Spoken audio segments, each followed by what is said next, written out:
Igor would like me to remain in Russia for a couple of days while they crunch the numbers. What about the Prime Minister's ultimatum? A sticking point, but hardly insurmountable. She has much less power than she thinks she does. The press are clamoring for a statement. Perhaps we should give them one. Magnus reached for his phone and composed a tweet. Ingrid smoothed a couple of the rougher edges, but otherwise left the original language intact. The first day of talks between Dansk Oil and Rosneft regarding the future of their joint venture had been fruitful and would continue. She tapped the little blue bird and waited for the reaction. "Well?" asked Magnus after a moment. "The Twitterati do not approve." The waitress arrived with their wine. Ingrid handed the woman the Genesis and asked her to snap their picture, which she sent to her friend in Copenhagen. "Are we going to stay here in St. Petersburg?" she asked. "Actually, I was thinking we should spend a couple of days in Moscow instead. I'd love for you to see my place in Rublyovka." Ingrid took up her phone again. "Plane or train?" "Train." "What time?" she asked, but received no answer. Magnus was staring at the television, his face ashen. "What is your neighbor saying now?" "He's reminding his many millions of viewers that Russia has the world's largest nuclear arsenal. He's wondering why Russia bothers to build and maintain such weapons if it is afraid to use them." Ingrid snapped another selfie and forwarded it to her friend, along with a chatty update on their itinerary. Then she opened her menu and asked, "What do you recommend?" "Well, linguine with crab meat and cherry tomatoes. It's absolutely divine." 43. PET Headquarters. "A promising beginning. It's early, Lars. I've always believed in the power of positive thinking." "That's because you're Danish," said Gabriel. "I find it comforting to prepare myself for a calamity, and to be pleasantly surprised if it turns out to be a garden-variety disaster instead." They were seated in the back row of the PET's op center. They had been there side by side since the moment the chartered aircraft carrying Ingrid and Magnus Larsson touched down in St. Petersburg. Mortensen had spent much of the day enraptured by the wizardry of Proteus, which allowed them to securely monitor Ingrid and Magnus's every word and movement, including the meeting, many hours in duration, that had taken place at Rosneft headquarters on the Makarov embankment. Mikhail and Elie Lavon had provided a simultaneous translation. Lars Mortensen, appalled by the conduct of one of Denmark's most prominent businessmen, ordered his technicians to immediately delete the recording of the meeting from the PET's computers. At present, the prominent businessman was sharing a quiet dinner at Borsalino, one of St. Petersburg's better restaurants, with his attractive personal assistant. When the meal concluded, they returned to their adjoining suites at the neighboring Astoria Hotel. As instructed, they left their phones powered on. Their familiar, playful banter made it abundantly clear that they were involved in a torrid, if entirely fictitious, extramarital affair. By midnight, St. Petersburg time, both were sleeping soundly. Lars Mortensen headed home to his wife, and Elie Lavon and Mikhail returned to the safe house in nearby Emdrup. Gabriel, however, decided to spend the night on a couch at PET headquarters in the event there was glass that required breaking.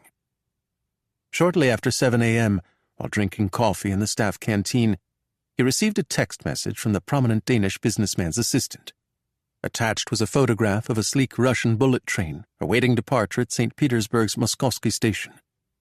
The next photograph arrived at 11:20 a.m. and showed the same train at the Leningradsky rail terminal in Moscow. It was followed 2 hours later by a photograph of the prominent businessman and his assistant standing outside a mansion in the moneyed Moscow suburb of Rublyovka. "Was the house really a gift from the Russian president?" asked Lars Mortensen. "Trust me, it was the least Vladimir could do." "How much is it worth?" "Thanks to the war, considerably less than what it once was." Mortensen contemplated the photograph. "You have to admit, they do make an attractive couple." "Let's hope Magnus's Russian friends feel the same way." "Why must you always be so fatalistic, Alon?" "It prevents me from being disappointed later." The gated community was called Balmoral Hills, a curious name, for the land upon which the 40 dwellings stood was as flat as the Russian plain. The house itself was the smallest on the street, a caraway cottage amid the palaces of the grotesquely rich. Even so, the opulence was czarist in scale. Ingrid, stiff and restless after the long train journey, spent 3 hours in the world-class fitness center. Afterward, she headed upstairs in search of Magnus. She found him in his office on a conference call with Rosneft brass. He tapped the mute button and allowed his eyes to wander over the toned, sweat-soaked body leaning against the door jamb. It was a performance on his part. The house was undoubtedly littered with hidden cameras and microphones. "Good workout?" he asked. "It could have been better." Ingrid treated him to a flirtatious smile. "How much longer are you going to be on that call?" "At least another hour." She gave a playful pout. "Why don't you have a hot bath?" "Only if you promise to join me later." She ascended the fairy-tale double staircase to the second floor. Once again their suites were adjoining, with separate master baths. Ingrid opened the spigot for the oversized jacuzzi tub and peeled off her sodden workout clothing. She was slow in reaching for the monogrammed toweling robe that hung from the back of the door. She only hoped the voyeurs at the FSB were enjoying the show. When the tub had filled, she switched on the jets and allowed the robe to slip from her shoulders. The water she entered was scalding. She cooled it a few degrees and closed her eyes. Gradually her fear receded, the fear that had been stalking her since the instant her foot touched Russian soil. She had been tempted to let off a little steam on the train. A woman of means, an unattended handbag, but for the sake of the operation she had refrained. Besides, she reminded herself, she was no longer that person. She worked for the counterintelligence division of the PET, Denmark's small but capable security and intelligence service, and was posing as the personal assistant and mistress of Dansk Oil CEO Magnus Larsen, who was now standing in the doorway. Ingrid gave a start, and a wave of water washed over the side of the tub. Magnus spread a towel over the marble floor and poked at it with the toe of his loafer. "Forgive me," he said, his eyes averted. "I didn't mean to frighten you." "I was just daydreaming, that's all." "About what?" "You, of course." She smiled. "How was your call?" "More of the same. Rosneft is so desperate to preserve the joint venture that they're upping the ante." "How high?" "Another seat on their board and a significantly better split on the profits. I told them that my hands were tied." "If only," said Ingrid, and climbed out of the tub. Magnus lowered his eyes to the floor as he handed her the robe. She took her time pulling it on. "I'm famished, Magnus. What are we going to do about dinner?" "Actually, we received a last-minute invitation from a friend." "Do we have to?" said Ingrid with mock apathy. "I'd rather spend some time with you alone." "He's throwing a small dinner party at his place," said Magnus as he hastened toward the door. "Just a few people from the neighborhood. Very casual." 44. Rubliovka. The neighborhood friend was Yuri Glaskov, the much-sanctioned chairman of the Kremlin-controlled VTB Bank. Yuri was the proud owner of 2 private aircraft, though his super yacht, the 214-foot Sea Bliss, was rather modest by Russian standards. Shortly after the invasion of Ukraine, the Italian government had seized the vessel in Capri, where Yuri owned not 1, but 3 multi-million-euro villas. The Italians had seized those too, based on their well-founded suspicion that the real owner was Yuri's friend Vladimir Vladimirovich. The target of a Western travel ban, Yuri was marooned at his miniature Versailles in Rubliovka. Magnus decided to drive there in his Range Rover, the Bentley Continental GT being unsuitable for the heavy snow forecast for later that evening. Beneath his overcoat he wore a cashmere sport jacket and a roll-neck sweater. His phone lay next to Ingrid's on the Range Rover's center console. "Are we really going to have this discussion again?" he asked wearily in Danish. "You made me a promise." "And I intend to keep it." "When?" "A date certain? Is that what you're demanding? Christ, Astrid, you're beginning to sound like the Prime Minister." He fell silent as they passed the flashing blue lights of a police checkpoint. "Do you know how long Carolina and I have been married? 33 years. It will be easier to unwind the Rosneft joint venture than disentangle our marital finances." "I won't be your mistress any longer." "That sounds like an ultimatum." "Perhaps it is." "This was obviously a mistake." "Obviously," she repeated. "Bringing you to Russia, I mean. You can leave tomorrow if you like." "I want to stay with you, Magnus." Then she added pointedly, "Alone." "Do you think you can behave yourself tonight?" "Unlikely." she answered, and brushed a fleck of imaginary lint from the leg of her designer black pantsuit. They passed 2 more police checkpoints before finally reaching the outer walls of Yuri Glaskov's gated community, the name of which promised French baronial splendor. The flotilla of luxury motor cars and SUVs lining a circular drive, and the small army of heavily armed security men keeping watch over them, suggested it was no casual dinner party to which they'd been invited. Magnus found a place to park and switched off the engine. Ingrid hesitated before opening her door. "Who do you want me to be tonight?" "Astrid Sorensen, I imagine." "Personal assistant or girlfriend, Magnus?" "Both." "Isn't that sort of thing frowned upon?" "Not here. I assure you, mine is the least complicated love life in Rubliovka." Ingrid placed her lips against his ear. "In that case, you should probably look at me the next time I get out of the bath." It was Anastasia, Yuri Glaskov's 29-year-old third wife, who opened the towering golden door to them. The hand she offered Ingrid in greeting was long and slender and jeweled. Ingrid held it lightly for fear of breaking it. Young Anastasia didn't eat much. Nor did she speak a word of any language other than Russian. Magnus handled the introductions, and Anastasia bobbed her head agreeably before turning her attention to the newest arrivals, Kremlin spokesman Yevgeny Nazarov and his wife Tatiana. Mrs. Nazarova, a former Olympic sprinter turned kleptocrat, flung her arms around Magnus as though he were a long-lost relation, while her polyglot husband spoke a few words to Ingrid in his Radio Moscow English. A lifelong government employee, he wore a limited-edition Richard Mille timepiece worth in excess of $500,000. The watch was still on his wrist when he pulled Magnus aside for a tete-a-tete about the Rosneft situation, but only because Ingrid had passed up a perfect opportunity to steal it. Anastasia was not the youngest wife in attendance.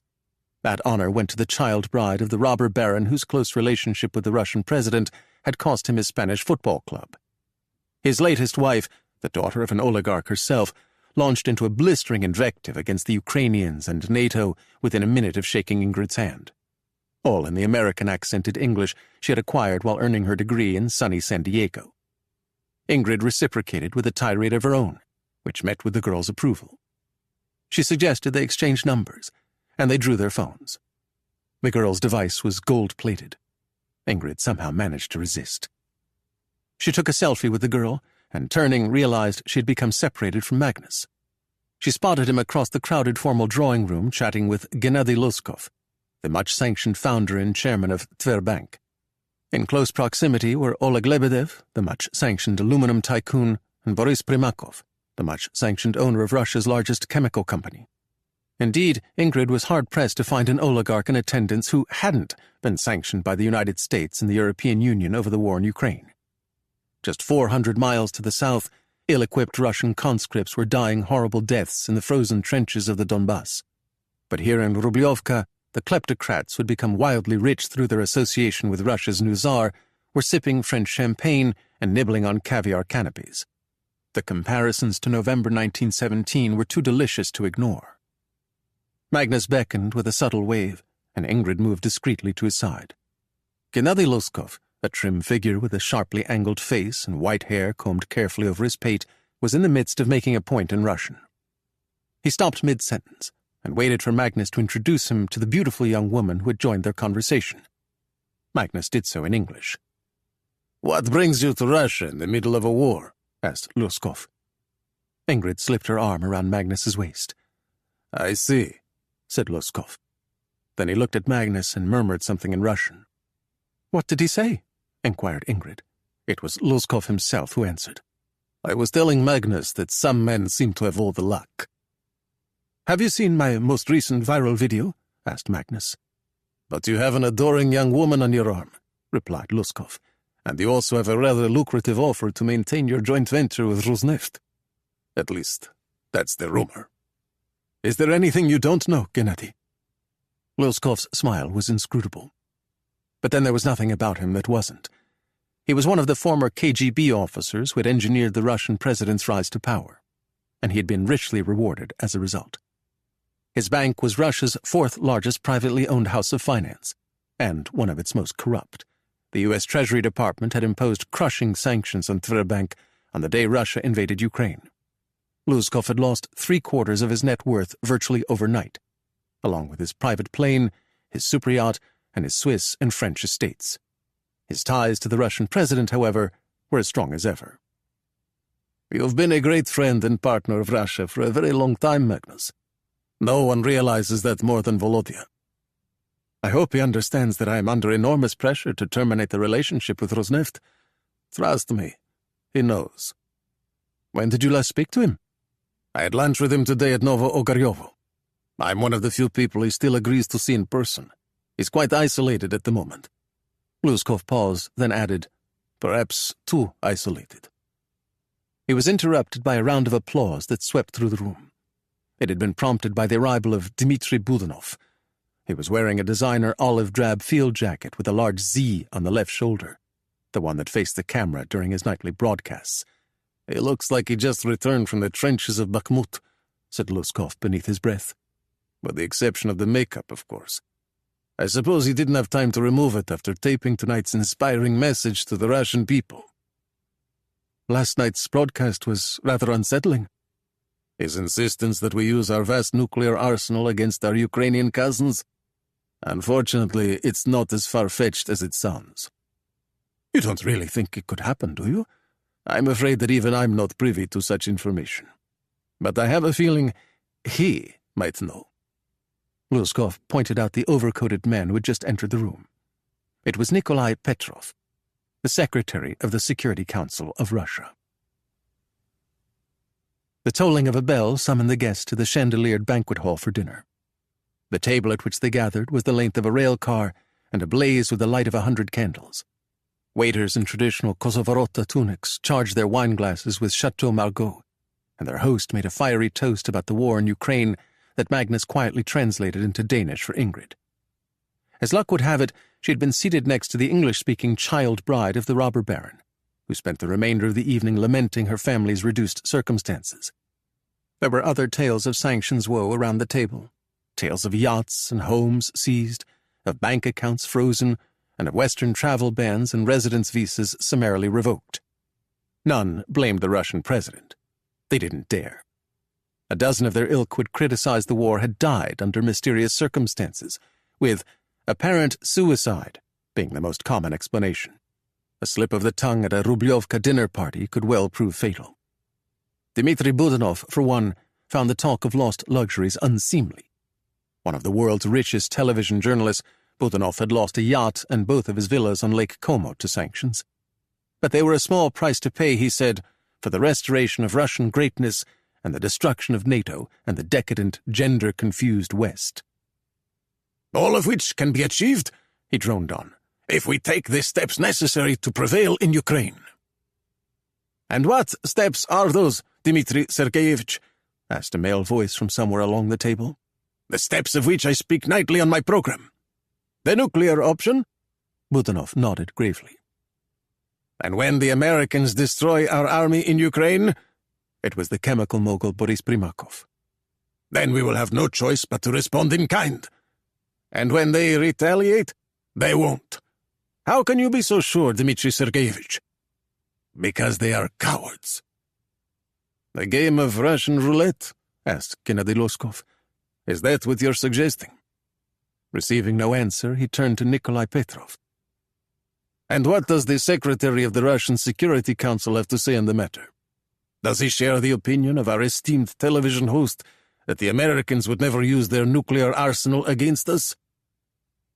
"What I think," said Petrov, rising slowly to his feet, "is that it is time for me to take my leave."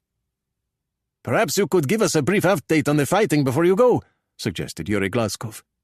Petrov's terse response provoked a round of rapturous applause. Ingrid, however, had no idea why. Magnus had stopped translating in order to reply to a text he had just received. "What did he say?" she asked over the din. Magnus slipped the phone into the breast pocket of his jacket before answering. "Evidently, Russian forces are advancing on all fronts." It was after midnight when the party finally ended, and the roads of Rublyovka were slick with newly fallen snow. Magnus drove at moderate speed with both hands on the wheel. Ingrid unlocked his phone and read his most recent text messages. Then she thumbed the phone to sleep and watched the snow falling on the beech trees lining the road. "Who were you texting with during dinner?" she asked indifferently. "No one important." "Was it your wife, Magnus?" "A friend, that's all." "What's your friend's name?" "It's none of your affair, Astrid." The ensuing quarrel began courteously enough, but by the time they reached Magnus's home, it was Russo-Ukrainian in intensity. Inside, young, vibrant Astrid stormed up the fairy-tale staircase and locked herself in her suite. She waited until she was in bed, buried beneath 2 thick comforters, before sending the message to the appropriate number in her contacts. It stated that Dansk Oil CEO Magnus Larsson had received a second invitation. This time it was for lunch at Moscow's famed Café Pushkin, at 1 o'clock the following afternoon. His host would be the chairman of Tverbank, Gennady Lushkov, or words to that effect. 45. Café Pushkin. The snow fell throughout the night, but by mid-morning the traffic was flowing normally along the A106, the 2-lane artery connecting Rublyovka to the Moscow Ring Road. The 30-kilometer highway was the shortest in Russia, but doubtless the most pampered. The commuters who used it daily included the country's wealthiest and most powerful citizens, many of whom traveled by motorcade and worked behind the walls of the Kremlin. Keeping the highway clear of snow and ice was a priority, regardless of the drain on manpower, which was increasingly in short supply. By the time Magnus set out from Rublyovka, the morning rush had ended. He reached the busy Kutuzovsky Prospect at 12:30 and arrived at Café Pushkin, located on the boulevard ring in the historic Tverskoy district of central Moscow, 15 minutes ahead of schedule. Inside, he was escorted to a small room on the restaurant's second floor. The decor and ambience were pre-revolutionary Russia. Only one of the tables was occupied, by Gennady Lushkov, founder and chairman of Tverbank, friend and confidant of the Russian president and a former colonel in the Committee for State Security, otherwise known as the KGB. Magnus lowered himself into the chair opposite and placed his phone on the white tablecloth in plain view. Gennady summoned the waiter, who filled their glasses with Dom Perignon champagne. "What's the occasion?" asked Magnus. "Since when does a rich Russian like me need an excuse to drink champagne?" "Are you still rich, Gennady?" "Not as rich as I used to be, but at this stage of my life, money isn't as important as it once was." Gennady raised a pale fist to his mouth and coughed quietly. "Tell me more about this delightful woman named Astrid Sorensen." Magnus repeated the story he had memorized in the safe house in Emdrup, that he and Astrid had been involved in an on-again, off-again affair for some time. "It's obviously on-again," said Gennady. "Obviously," repeated Magnus. "What are your intentions?" "I was given an ultimatum on the way to last night's dinner party." "What are you going to do?" "Pursue the only sensible course of action." "I can't say I blame you. She's quite beautiful." The waiter placed an assortment of appetizers on the table and withdrew. Magnus helped himself to one of the meat-filled pelmeni. "And Reisa?" he asked, changing the subject. "How is she?" "Living in Dubai with every other Russian who has the means to flee. I bought her a villa on the Palm Jumeirah. It only cost me 20 million. "How often do you see her?" "Once or twice a month. In fact, I was there a few days ago. Dubai is becoming more Russian by the day. It's a bit like Moscow, with the thermostat set on high." "How long can the economy withstand the sanctions and loss of so many talented young workers?" "Not as long as the Russian people have been led to believe, which is just one of the reasons why it is so important that you continue your joint venture with Rosneft." "Is that why you invited me to lunch, Gennady? To pressure me to stay in the deal?" "Were you expecting something else?" The banker rotated his champagne glass between his thumb and forefinger. His bespoke suit fit him to perfection, but there was an unsightly gap between his throat and the collar of his handmade shirt. His skin was as white as the tablecloth. He looked unwell. "No," said Magnus quietly. "I suppose it wasn't." "If it makes you feel any better, it wasn't my idea." "Whose was it?" "Who do you think?" "Vladimir?" Gennady nodded. "The preservation of the Dansk Oil joint venture with Rosneft is of the utmost importance to him. He would like you to know that there will be serious repercussions if you back out of the deal. Repercussions? He didn't go into specifics, but then he rarely does. He intends to destroy me. What good would that do? In case you haven't noticed, Volodya isn't terribly concerned about collateral damage these days. It would be wise to heed his warning and do everything humanly possible to continue the joint venture. Message received. Magnus seized his phone and stood abruptly. It was wonderful to see you again, Gennady. Please give my love to Raisa. But we haven't finished our lunch. Forgive me, but I've lost my appetite. At least allow me to give you this. Gennady opened his attaché case and removed a small rectangular object covered in gold wrapping paper. It's a little something from Vladimir, a token of his esteem. Thank you, no, said Magnus, and started to leave. You're making a grave mistake, Magnus. Gennady placed the object on the table. Open it. Magnus reclaimed his seat and removed the gold wrapping paper. Beneath it was a dark blue gift box, and inside the box was a miniature Russian-language edition of Dr. Zhivago by Boris Pasternak. Magnus opened the volume to the bookmarked page and read the passage indicated by the red arrow flag. To hope and to act. These are our duties in misfortune. Wouldn't you agree? Asked Gennady. Magnus closed the book without a word. It's customary here in Russia to thank someone when they give you a gift. Gennady nudged the plate of pelmeni across the tabletop. And you really should eat something, Magnus. Forgive me for saying this, but you look worse than I do. Directly opposite Café Pushkin was a small square where Napoleon's soldiers, after entering Moscow in the autumn of 1812, had pitched their tents and burned the lime trees for warmth. The woman seated on the bench overlooking the dormant fountain was sorely tempted to do the same. Having arrived in Moscow the previous day, she was unused to the frigid Russian weather. The phone in her ungloved right hand felt as though it were a block of ice. It looked like an ordinary iPhone 14 Pro Max. It was not. Two of the women's associates were inside the iconic Moscow restaurant, feasting on beef stroganoff and pan-seared Muscovy duck.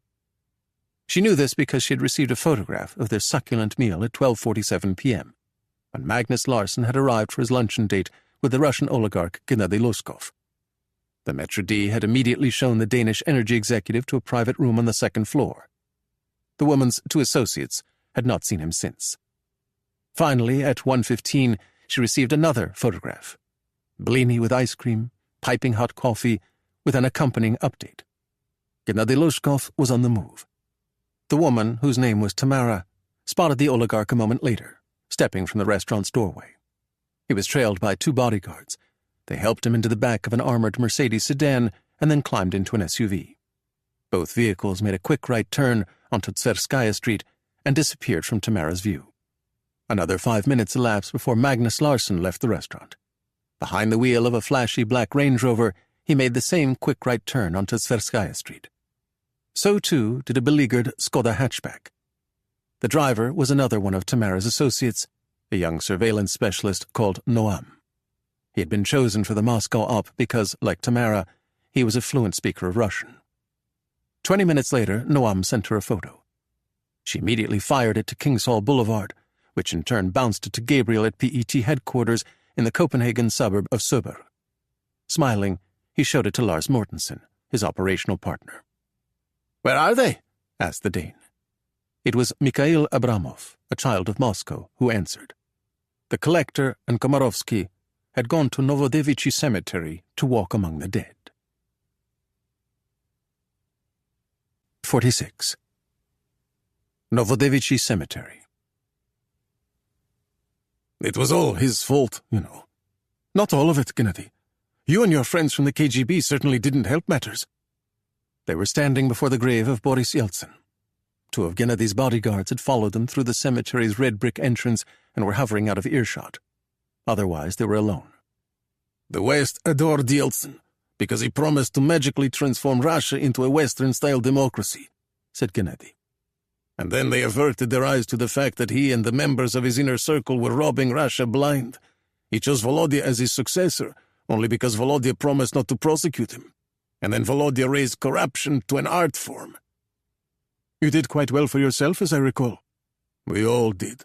But these days one needn't start a business to become rich in Russia. All one has to do is secure a job at the highest reaches of our government. The Kremlin spokesman is worth hundreds of millions of dollars, but he is a pauper in comparison to the Secretary of the Security Council. Nikolai Petrov has spent his entire career working in government, and yet somehow he is worth approximately $3 billion. I should know. The bulk of Nikolai's fortune is hidden in my bank. They pondered the memorial for a moment in silence. It was without question the cemetery's most unsightly, an undulating Russian tricolor that critics had dismissed as a giant wobbly birthday cake. It's hideous, declared Gennady finally. Quite. Where is your phone? I seem to have left it in my car. It appears I've made the same mistake. They walked along a snow-covered footpath beneath towering elm and spruce. There were graves to the left and right, small plots surrounded by low iron fences. Poets and playwrights, murderers and monsters. They lay side by side behind the walls of Novodevichy. Gennady was coughing into his gloved hand. "How much time do you have?" asked Magnus. "I'm free for the remainder of the afternoon." "To live, Gennady." "Is it that obvious?" "It is today, but last evening you concealed it rather well." "I have good days and bad." "Lung cancer?" "And heart failure as well. My doctor has informed me that my account is already overdrawn." "Which is why you suggested we come here." "I find it very peaceful on days like this. It gives me a chance to think about how I wish to be remembered. Will I be a hero of Russian history, or just another villain? Will I be celebrated for my courage, or condemned for my greed and corruption?" "What's the answer?" "If I were to die this minute, I would be scorned as a greedy villain, a man who used his proximity to power to enrich himself, a loyal lapdog who did nothing when hundreds of Russian boys were being slaughtered each day in the killing fields of Ukraine. That portrait, however, would not be entirely fair." "Because you're Komarovsky." "And you," said Gennady, "are the collector. Your controller is Konstantin Gromov of the SVR, but your original recruitment was a domestic matter handled by the FSB. Needless to say, you did not volunteer to become a pawn of the Russian government. There was a girl involved. Her name was—" "You've made your point, Gennady." They walked in silence for a moment. "There's no reason to be embarrassed, Magnus. These things happen all the time in Russia. This is the crowning achievement of Volodya's rule. He has turned Russia into a compromat state. No one has clean hands in this kleptocracy of ours. Everyone is compromised, some of us more than others." "Not you, Gennady." "Most of my sins are financial," he admitted. "But the worst mistake I ever made was helping to make Volodya the president of the Russian Federation. He has brought us to the brink of disaster, and he needs to be stopped before he can do any more damage." He lowered his voice. "Which is why I told the CIA about the Security Council of Russia directive regarding the use of nuclear weapons in Ukraine. A directive so alarming that only a single copy exists." "The one in Nikolai Petrov's safe?" Gennady nodded. "It is essential that the Americans and the rest of the civilized world know what Volodya and Nikolai Petrov are planning. I told the Americans that I would help them acquire the document. All I needed, I said, was a team of experienced operatives." He addressed his next remarks to the grave of the composer Shostakovich. "Imagine my surprise when they told me they were sending the CEO of Dansk Oil and his pretty young assistant." "Mine as well," said Magnus. "Who is she?" "A professional thief." "And what about you?" asked Gennady. "How did you get mixed up in this?" "Compromat." "Theirs or ours?" "Both." "What in God's name have you done?" "There's a bomb, Gennady. That's all that matters. It's a low-yield device made from South African highly enriched uranium acquired on the black market. Volodya is going to use it as a pretext to launch a nuclear strike against the Ukrainians." "All of which is spelled out in the directive." "Can you get us into Petrov's home?" "Actually, we're expected tomorrow evening at 10 o'clock. "How on earth did you manage that?" Gennady smiled. "I'm a professional." Tamara found her way to Novodevichy in a gypsy cab driven by a fuzzy-cheeked boy of 18 or 19. His battered old Kia reeked of cheap Russian tobacco and was bedecked with the letter Z. So was the boy. He wore a Z hoodie, a Z pendant round his neck, and a Z woolen hat pulled low over his eyes. The Ukrainians he volunteered were subhuman Nazis who needed to be exterminated. His older brother had been killed in the war, as had many of his friends. It was his profound wish, he insisted, to die for the motherland as well. Tamara shoved a wad of greasy rubles into his hand, it was tattooed with the letter Z, and wished him the very best of luck. Across the street from the cemetery's entrance stood 2 hulking apartment blocks with a courtyard and car park between them. Noam was sitting on the hood of the Skoda, chatting with a couple of local skateboard hoodlums, about the war, of course. What else? Tamara declined to take part. Instead, she berated Noam for failing to pick her up at her mother's apartment. Never mind that her mother now lived in Ashdod in southern Israel. On the opposite side of the street, the same 2 bodyguards were once again helping Gennady Loshkov into the back of his armored Mercedes sedan. He looked fatigued, frail. Not so the tall Scandinavian who emerged from the cemetery 5 minutes later. Magnus Larsson was the very picture of health, and in good spirits, observed Tamara. It seemed his meeting with the oligarch had gone well. His Range Rover was around the corner in his street-side space. He made his way to the Kutuzovsky Prospect and joined the river of late-afternoon traffic flowing west. Tamara and Noam had been forbidden to follow him into the gated high-security suburb of Rublyovka. But the Barvika luxury village, located a few hundred meters beyond the first police checkpoint, was an entirely different matter. Magnus paid a brief visit to one of the few Western jewelry retailers still willing to do business in Russia. The 4-carat cushion-cut diamond ring was a steal at 6 million rubles.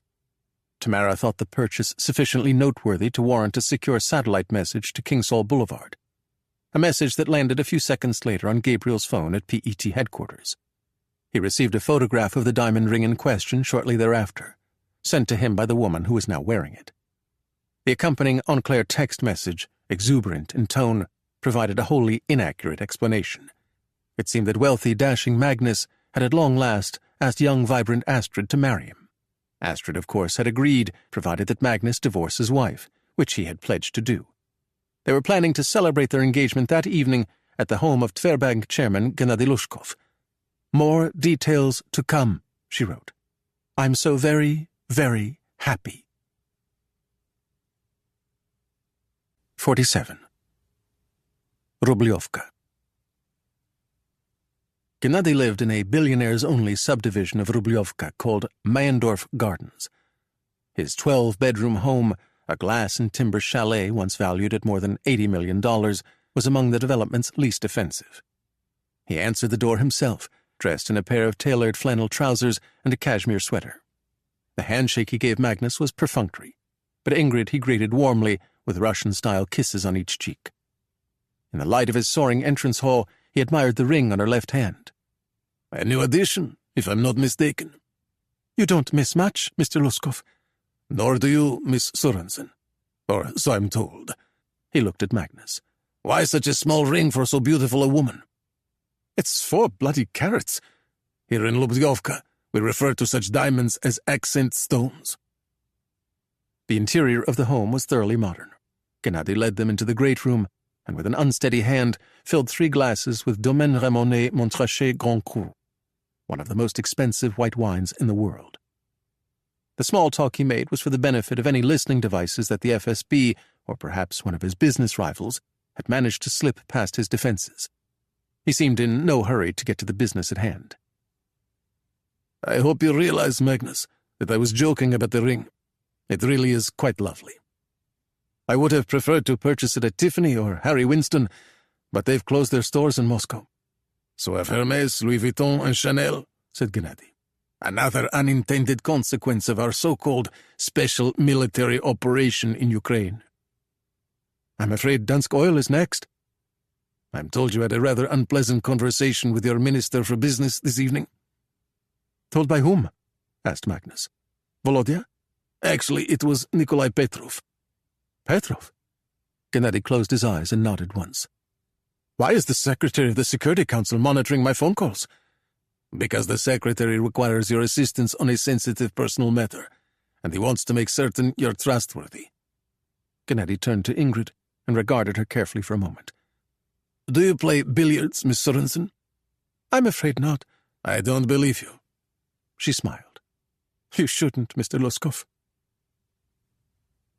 The game room was on the lowest level of the chalet. The door, when closed, emitted a solid coffin-like sound. Ingrid checked her phone and saw there was no service. The room was a safe speech facility. Gennady was racking the balls on his billiard table, a beautiful William IV mahogany model with a red baize playing surface, perhaps early 19th century. "Is this really necessary?" asked Ingrid. "Essential." "Why?" "Because I have no intention of placing my life in your hands unless I know you're up to the task at hand." "What does billiards have to do with stealing a document from a safe?" "Everything." Gennady carefully lifted the antique wooden rack. "Care to make things interesting?" "Trust me, Mr. Luskov, they already are." "Financially," he explained. "What did you have in mind?" "If you can clear the table without a miss, I will pay you $1 million. "And if I can't?" "Magnus will pay me the same amount." "That hardly seems fair, or interesting," added Ingrid. "How about 3 racks for 10 million? "Done," said Gennady, and sat down next to Magnus. Ingrid selected a cue stick and pocketed 3 balls on her break. 6 more fell in rapid succession. "Where did you find her?" asked Gennady. "She found me," replied Magnus. "Is she going to miss?" "I can't imagine." She cleaned the rest of the first rack, calling each shot quietly before executing it, and then moved on to the second rack, which she dispatched with equal speed and assurance. Gennady didn't bother with a third. It seemed quite enough. He unlocked a cabinet and removed a gun. "You're quite good with a cue stick, Miss Sorensen. But what about something like this?" He laid the weapon on the red baize surface of the table. "It's a Russian-made SR-1 Vector, the standard-issue firearm of the FSB, the GRU, and the Presidential Security Service. It has an effective range of 100 meters and is capable of piercing multiple layers of body armor. The magazine holds 18 rounds. Despite its enormous power, the suppressor is quite effective." Ingrid took up the Vector and confidently made the weapon ready for firing. Gennady was suitably impressed. "I don't suppose you've ever killed someone before?" "I'm afraid not." Ingrid engaged the safety and laid the Vector on the billiards table. "And I certainly don't intend to kill anyone tomorrow night." "You might not have a choice. Not if you still want to be alive the following morning." Gennady returned the weapon to the cabinet and withdrew a glossy real estate brochure from the Moscow office of Sotheby's International. "Not long after Nikolai's wife died, he put his home on the market, anonymously, of course. The asking price was $90 million, and there was little interest. The Sotheby's brochure includes floor plans and photos of every room at the house, with the exception of Nikolai's office. It's located on the 2nd floor of the mansion overlooking the rear garden." Gennady opened the brochure and pointed to a spot on the floor plan. "The door is located here, at the top of the main staircase, a few steps to the right." "What about the lock?" Gennady pointed toward the door of the game room. "Nikolai and I use the same builder. Our locks and hardware are all the same. It's a German model, quite difficult to pick, or so I was led to believe." Ingrid reached for her handbag. "May I give it a try?" "Be my guest." She went out and closed the door. Gennady locked it internally. "Ready when you are, Miss Sorensen." There were 2 faintly audible thumps, and in she walked. "So much for the locks being difficult to pick," said Gennady. "Some are," said Ingrid. "Most aren't." "What about safes?" "The safes in most hotel rooms are a joke, but the one in Nikolai Petrov's office is the real thing." "How are you going to get into it?" "With the combination. How else?" "How did you—" "Sources and methods, Mr. Luskov." "You're a quick study. But are you sure you have the right combination?" "Within 1 or 2 digits to the left or right of each number. It won't take me more than a minute to work it out." "What do you think the number is?" She answered truthfully. "Don't bother trying another combination. I'm certain that's the correct one." "Why?" "The numbers correspond to his late wife's birthday. But unlocking the safe is only half the problem. Once you're inside, you have to choose the right Security Council directive. There are likely to be copies of several others." "Last time we checked, there were 14. But don't worry, I'll get the right one. Security Council of Russia Directive 37-23/VZ, dated the 24th of August. Eyes only, the State President of the Russian Federation." I'm told it's approximately 50 pages in length. Once you finish photographing it, return downstairs and wait for Magnus and me to conclude our business." "And what business is that?" asked Magnus. "It seems that the Secretary of the Security Council is concerned about the stability of his assets here in Russia. For that reason, he's quite anxious to transfer the bulk of his net worth to the West as quickly as possible." "He's on the Treasury Department's sanctions list. If he tries to move his money, the Americans and Europeans will seize it." "Which is why he's so grateful that you, a trusted friend of the Russian people, have agreed to secretly hold the money on his behalf." "How much are we talking about?" "Approximately $2.5 billion. At the conclusion of our meeting, you and Miss Sorensen will immediately set out for Pulkovo Airport in St. Petersburg. A private jet will be waiting for you at the FBO in the morning. Leave your vehicle in the car park. You won't be needing it again." "Where is the plane going?" "Because of the sanctions and travel restrictions, our options are rather limited. I suppose we could send you to Uzbekistan or Kyrgyzstan, but Istanbul seemed rather more unappealing. Your friends from the CIA can meet you there." "And what about you, Gennady?" "I plan to take another walk in Novodevichy and think about how I wish to be remembered." "Whatever you do," said Magnus, "don't think too long." Gennady smiled sadly. "No chance of that." 48. Copenhagen. The audio transmissions from Ingrid's and Magnus Larsson's phones went silent at 7:36 p.m. Copenhagen time and resumed 49 minutes later. Their location had not changed in the interim. They were inside the home of Tverbank chairman Gennady Lushkov in the exclusive Rublyovka gated community known as Mayendorf Gardens. A dinner was in progress. The conversation was empty and banal and contained no clues as to what had transpired earlier. Ingrid eventually sent along a photograph, en clair, of the wine they were drinking with their meal. It was Chateau Le Pin Pomerol. And the op center at PET headquarters, mouths watered. Ingrid waited until she had left Lushkov's home before dispatching her next message, this time using the satellite feature of her Genesis communications device. It stated that she and Magnus were expected at the Rublyovka residence of Secretary Nikolai Petrov at 10 the following evening, and that they would be departing Russia early the following morning aboard a private aircraft chartered by Gennady Lushkov. It would depart not from Moscow, but from Pulkovo Airport in St. Petersburg. Its destination, according to the message, would be Istanbul. It was a remarkable achievement on Lushkov's part. As promised, the oligarch had managed to gain access to Nikolai Petrov's home. But what were the circumstances of the late-night visit? Gabriel had no idea. And how did Lushkov propose to keep Petrov occupied while Ingrid opened the safe and photographed the Security Council directive? Gabriel hadn't a clue. And what was Lushkov's plan in the event something went wrong? In all likelihood, he hadn't one. Neither, for that matter, did Gabriel, which meant that the life of a woman he had sent into Russia was in the hands of a man he had never met. He remained in the PET Op Center until midnight, then headed to the American Embassy, where he spent the next 2 hours on a secure line to Langley. It was nearly 3 a.m. when he finally returned to the safe house. He managed to get a few hours of badly needed sleep, and by mid-afternoon he was showered and dressed and stalking the rooms with a severe case of pre-operational jitters. Ordinarily, he would have taken comfort in the soundness of his plan and the care with which he had assembled and rehearsed it. But the plan for tonight, if there was one, was in the hands of Gennady Lushkov. Gabriel would be nothing more than a distant observer, helpless to influence the course of events.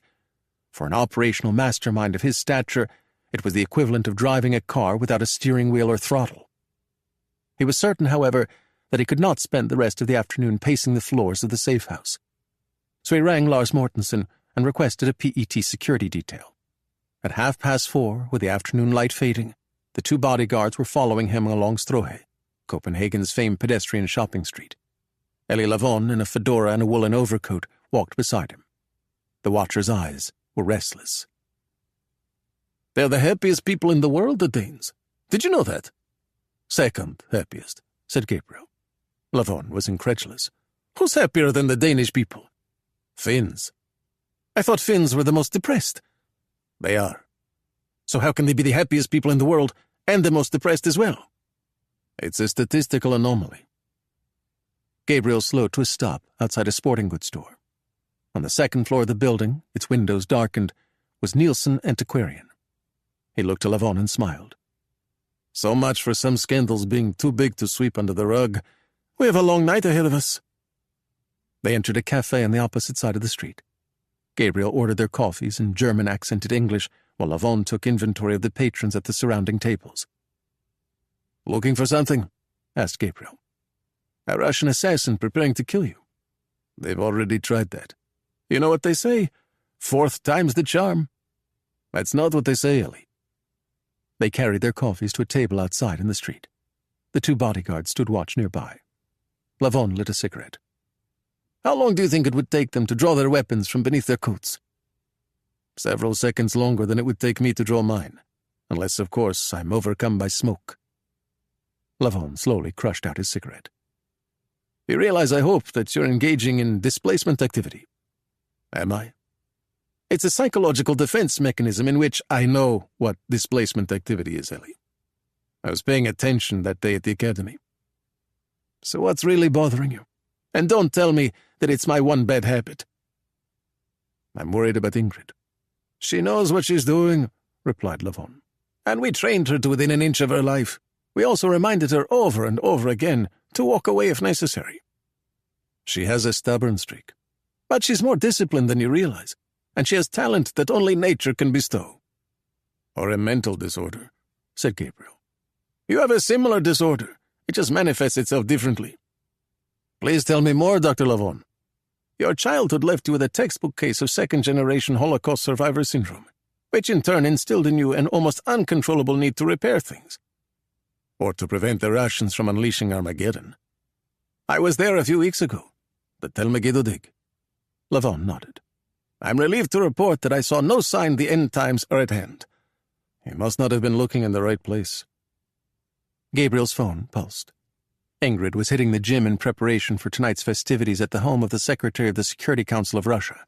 The accompanying photograph depicted her left hand wrapped around the grip of a dumbbell. "Nice ring," remarked Lavon. "Nice girl." "She's a thief." "So am I," said Gabriel. "I spent my entire career stealing secrets and lives. For your country, not for money." "She gives it away." "Except for the money she used to buy her beachfront home in Denmark and her holiday villa on Mykonos, where she will spend the next several years in hiding because of her work tonight. She doesn't strike me as the sort of person to lie low for long. Needless to say," added Lavon, "you suffer from that disorder as well." "Leia's doctor informed me that I'm not a normal person, and that I will never be a normal person." "An astute observation. But then, he did actually go to medical school." Lavon watched the pedestrians filing past them in the street. "They certainly seem happy, but not as happy as the Finns. Ever been?" "To Finland?" Gabriel shook his head. "What about you?" "Once. Office? An archaeology conference in Helsinki. I have to say the people didn't strike me as particularly cheerful." "It probably had something to do with the fact that their city was overrun with archaeologists."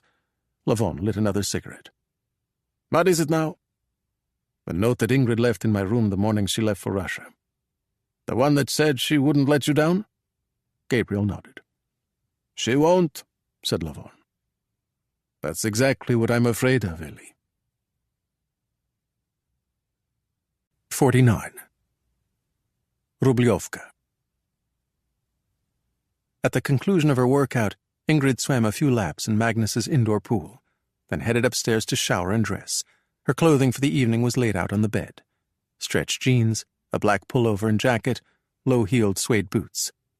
Her black Givenchy handbag, which she had purchased earlier that day at the Barvika luxury village, was large enough to accommodate an extra ring of keys, a screwdriver with a tape-wrapped grip, and a Russian-made Vector pistol and suppressor. At present, the weapon was locked in the cabinet in Gennady Lushkov's game room. He was expecting Ingrid and Magnus at 8 o'clock for a light supper and a final run-through. Ingrid wasn't looking forward to it. She didn't believe in last-minute rehearsals, and she never ate before a score. Food weighed her down, doused the flame. It had been building in her all afternoon. Her skin felt feverish. Her fingertips were tingling. She took no steps to alleviate her symptoms. They would subside when the document was hers. The mundane chores of drying her hair and applying her makeup usually provided some relief, but not tonight.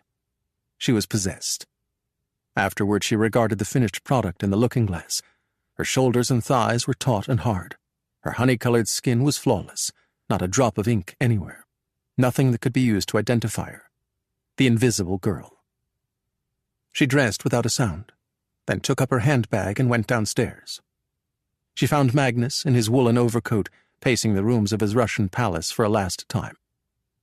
His hand shook as he checked the time on the Piaget wristwatch given to him by the Russian president. He remembered to say a few words for the sake of the thought police. "Are you ready, Astrid? Gennady is probably wondering where we are."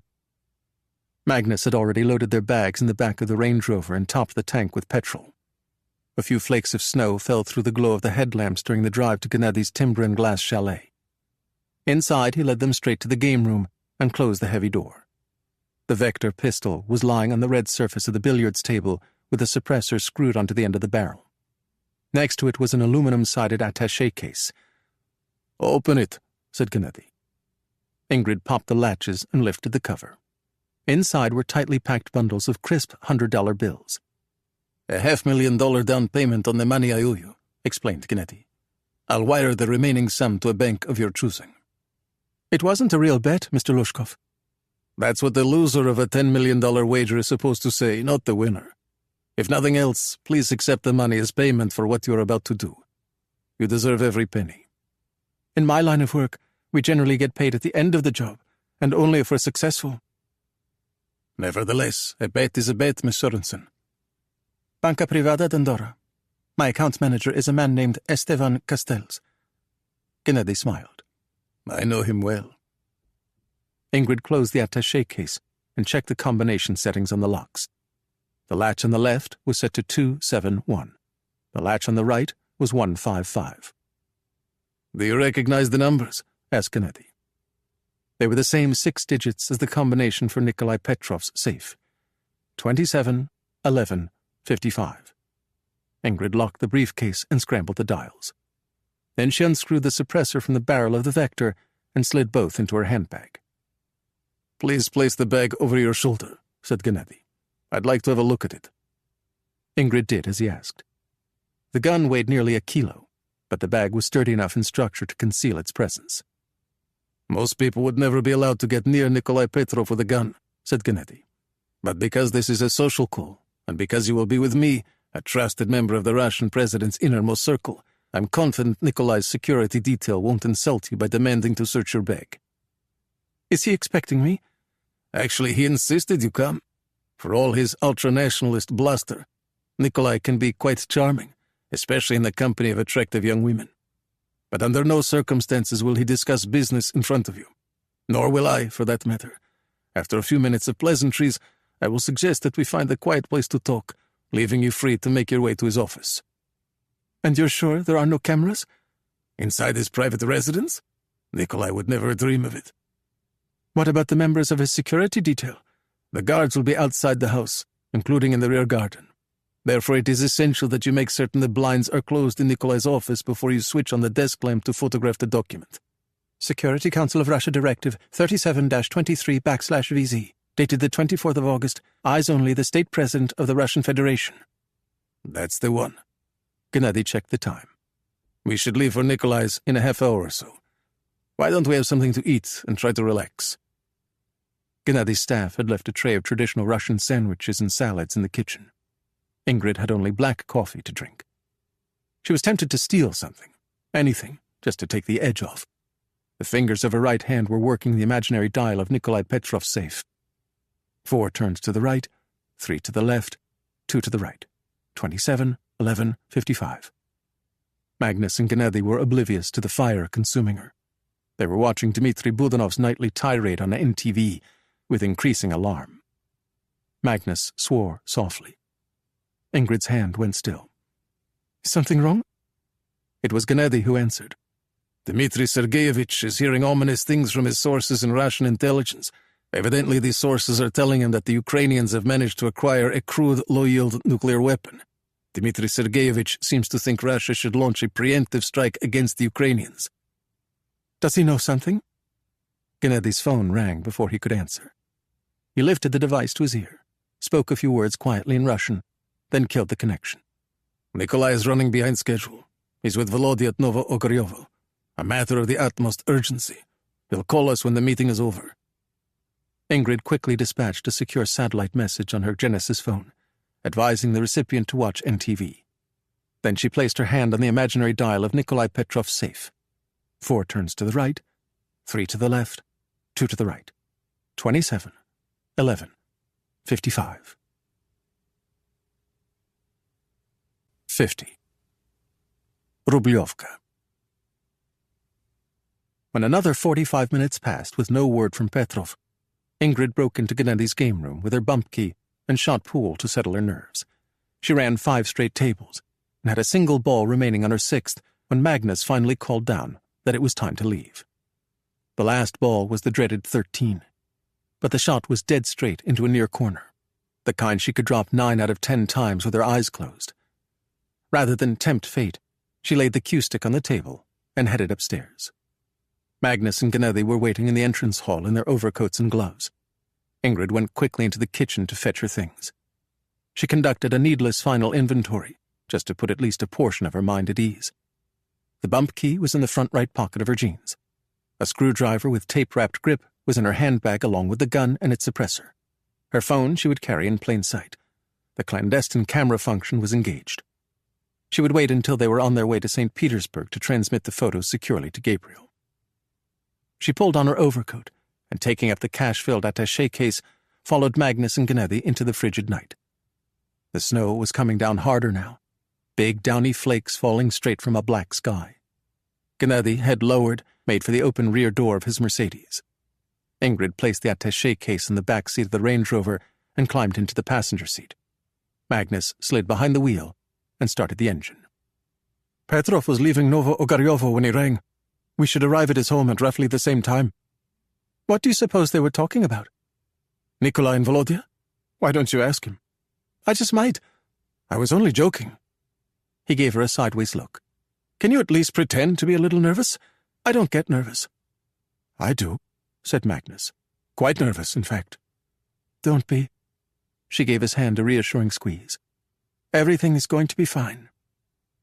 But only if she was able to pick the lock on the door of Nikolai Petrov's office, open his safe, find the correct Security Council of Russia directive, photograph the directive, and return it to the safe without Petrov or his security goons noticing. They were all former Spetsnaz soldiers, and would be armed with the same type of sidearm presently hidden in Ingrid's handbag, an SR-1 Vector purportedly capable of piercing 30 layers of Kevlar body armor. Her black pullover and jacket would provide little defense. If she were forced to draw the weapon, she thought, she would be dead. And so would Gennady and Magnus. Their deaths, however, would be slower than hers, and exponentially more painful. They followed Gennady's motorcade along the tranquil private lanes of Mandorf Gardens and out the development's front gate. The high-security community known as Somerset Estates was located on the westernmost fringes of Rubliovka, along the banks of the Moskva River. Residents referred to it colloquially as the Kremlin. Its defensive outer wall was the color of terracotta and at least 6 meters in height. The only entrance was flanked by 2 Gothic-style clock towers with green spires. All that was missing, thought Ingrid, were the luminous red stars. Magnus slowed to a stop behind the Mercedes SUV containing Gennady's bodyguards. The oligarch had assured them that the security check at the compound's entrance would be cursory. But when a minute passed with no movement, Ingrid removed the gun and suppressor from her handbag and slid it beneath her seat. Another minute passed before Gennady and his bodyguards were granted admission to the compound. A security guard with a PP-2000 submachine gun slung across his chest beckoned Magnus forward, then raised a gloved hand. Magnus braked to a halt, and lowering his window, bade the guard a pleasant evening. A conversation ensued, not a single word of which Ingrid was able to comprehend. Then the guard embarked on a slow walk around the vehicle. The beam of his powerful torch lingered for a moment on Ingrid's face, and on the aluminum-sided attaché case lying on the back seat. Returning to Magnus's open window, he inquired as to the contents of the bag. Of that, Ingrid was certain. Hearing Magnus's answer, the guard waved them forward. Ingrid returned the gun to her handbag. Did he ask you what was in the attaché case? Yes, of course. What did you tell him? The truth. He didn't think it odd? In Rubliovka? You must be joking. Gennady's 2-car motorcade was waiting a few meters beyond the gate, tailpipes gently smoking. Magnus followed it past a parade of floodlit reproduction palaces, here Buckingham and Blenheim, here Élysée and Schönbrunn. There was also a miniature Kensington Palace, complete with an ornate gold-leaf gate, through which all 3 vehicles were allowed to pass without inspection. The owner of the property was at that moment emerging from the back of a sleek Russian-made Auris Senat limousine. It was a smaller version of the car used by the man with whom he had just finished meeting at Novo Ogaryovo. He had a phone to his ear and was carrying his own attaché case. Because it was snowing heavily, he hurried through the front door of his home without first greeting his 3 late-night visitors. The limousine rolled away with the slowness of a hearse, but a few members of Petrov's security detail remained behind in the forecourt. One of them was chatting with Gennady, who was clutching an attaché case of his own. Inside were financial documents related to tonight's after-hours gathering. The security man did not know that. Still, he appeared to have no interest in looking inside the bag. The man holding it was a former KGB officer and a trusted member of the Russian president's innermost circle. He was also Nikolai Petrov's banker and the manager of a significant portion of his ill-gotten wealth. He was above suspicion, as was his friend Magnus Larsson. Magnus switched off the Range Rover's engine and opened his door. "Wait here," he said to Ingrid. "I won't be but a moment." He climbed out and started across the forecourt toward Gennady. Ingrid, affecting irritation, lowered the visor and touched up her makeup in the lighted vanity mirror. A security man in cold-weather gear observed her efforts from his post on the snow-whitened lawn. Judging her appearance satisfactory, she raised the mirror and saw Magnus walking back to the Range Rover. He opened her door and said quietly, "Let's go." She seized her handbag and climbed out. Magnus draped an arm around her shoulders as they walked over to Gennady, who wore on his face a businesslike smile. The security men in the forecourt allowed them to approach the front of the residence unimpeded. The guard standing watch at the entrance opened the door for them and then stepped to one side. They were in. Gennady led the way into the foyer, and behind them the door closed. Ingrid quickly took her bearings. The mansion's overwrought center hall was exactly the way it had appeared in the Sotheby's brochure. Arched passageways left and right, the curved main staircase straight ahead. The marble floor was the color of a gold bar, as were the appalling wall treatments. The light of the crystal chandelier was surgical white. They followed the sound of Nikolai Petrov's voice through a passageway on the left, into a cavernous drawing room. It had been furnished expensively but without taste. Petrov was still on the phone and had yet to shed his overcoat. He had placed his attaché case on a credenza. It was a handsome leather model, black in color, with twin combination locks. Petrov caught Gennady's eye and pointed out the silver drinks tray resting on one of the oversized coffee tables. Gennady removed the cap from a bottle of Johnny Walker Blue Label and poured out 3 glasses. Ingrid accepted hers with a relaxed smile. Gennady poured a 4th glass of the whiskey and gave it to Nikolai Petrov. 2 additional minutes went by before he finally ended his phone call. His eyes settled immediately on Ingrid. He addressed her in excellent English. "Please forgive me, Miss Sørensen, but as you can imagine, I'm rather busy at the moment." He slid his phone into the breast pocket of his jacket and extended his hand. "It is a pleasure to finally meet you. I'm only sorry we weren't introduced at Yuri Glaskov's dinner party. I might have been able to prevent you from making a dreadful mistake." "What mistake is that, Secretary Petrov?" "Marrying Magnus, of course. A woman like you could do much better." At Petrov's suggestion, they removed their coats and sat down. Ingrid settled next to Magnus with a Givenchy bag at her side. Nikolai Petrov was eyeing her over his drink. "I'm told you work with Magnus at Dansk Oil." "That's correct, Secretary Petrov." "Is there no way you can convince him not to dissolve his joint venture with Rosneft?" "I'm trying, but our woke Prime Minister is putting enormous pressure on poor Magnus to walk away from our Russian investments." Petrov smiled. "Gennady tells me you're something of a populist." "A populist? Oh no, Secretary Petrov. I'm a true extremist." "Please don't get her started," lamented Magnus. "Astrid makes me sound like a green social justice warrior." "How refreshing," said Petrov. "Tell me something, Miss Sørensen. How many genders are there?" "There are 2, Secretary Petrov." "Can one choose one's gender?" "Only in the leftist fantasy world that the West has become." And which gender are you? Or is a question like that a microaggression?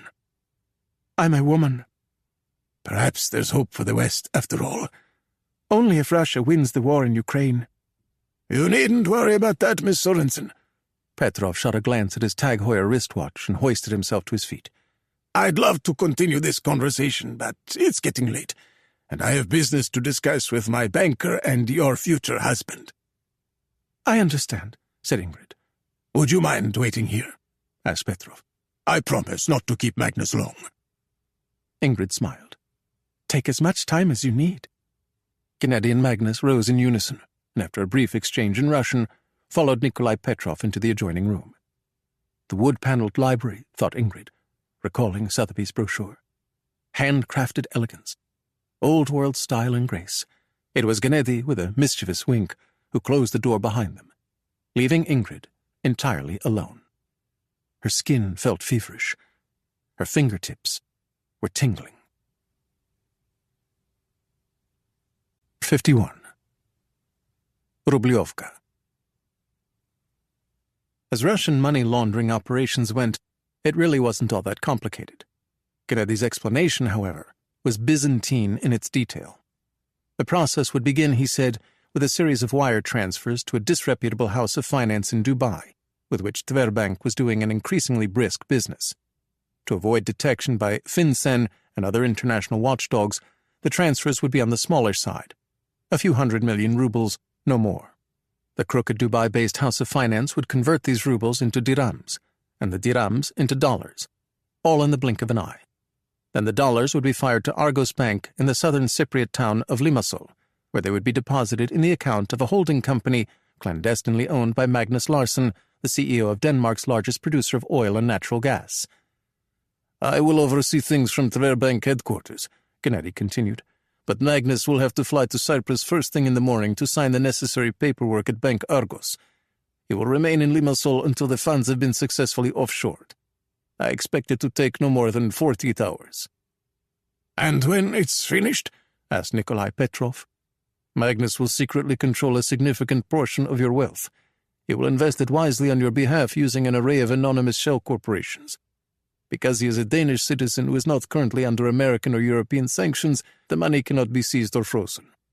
He is the ideal wallet for a man in your position. I must have approval over all investments. Impossible, Nikolai. It is essential that you have no contact with Magnus whatsoever. For all intents and purposes, the money will be in a blind trust. Think of Magnus as your secret investment manager. The manager of a $2.5 billion hedge fund? In a manner of speaking, yes. They were seated on opposing leather couches, Gennady and Magnus on one, Nikolai Petrov on the other. On the low-slung table between them stood a 19th century golden ormolu clock. The time was 11:30. 7 minutes had passed since they left Ingrid and entered the library. Petrov was contemplating his whiskey. And what sort of fee does my manager intend to charge for his services? The standard 2.20? The bankers in Dubai and Cyprus will take their cuts, said Gennady. But Magnus has made it clear that he will accept no payment. How generous of him. But I require assurances nevertheless. What sort of assurances? The kind one generally receives when entrusting a man with $2.5 billion. Magnus has been a great friend and supporter of Russia, but he has never done anything to violate our trust. That's because Magnus is a most compromised man.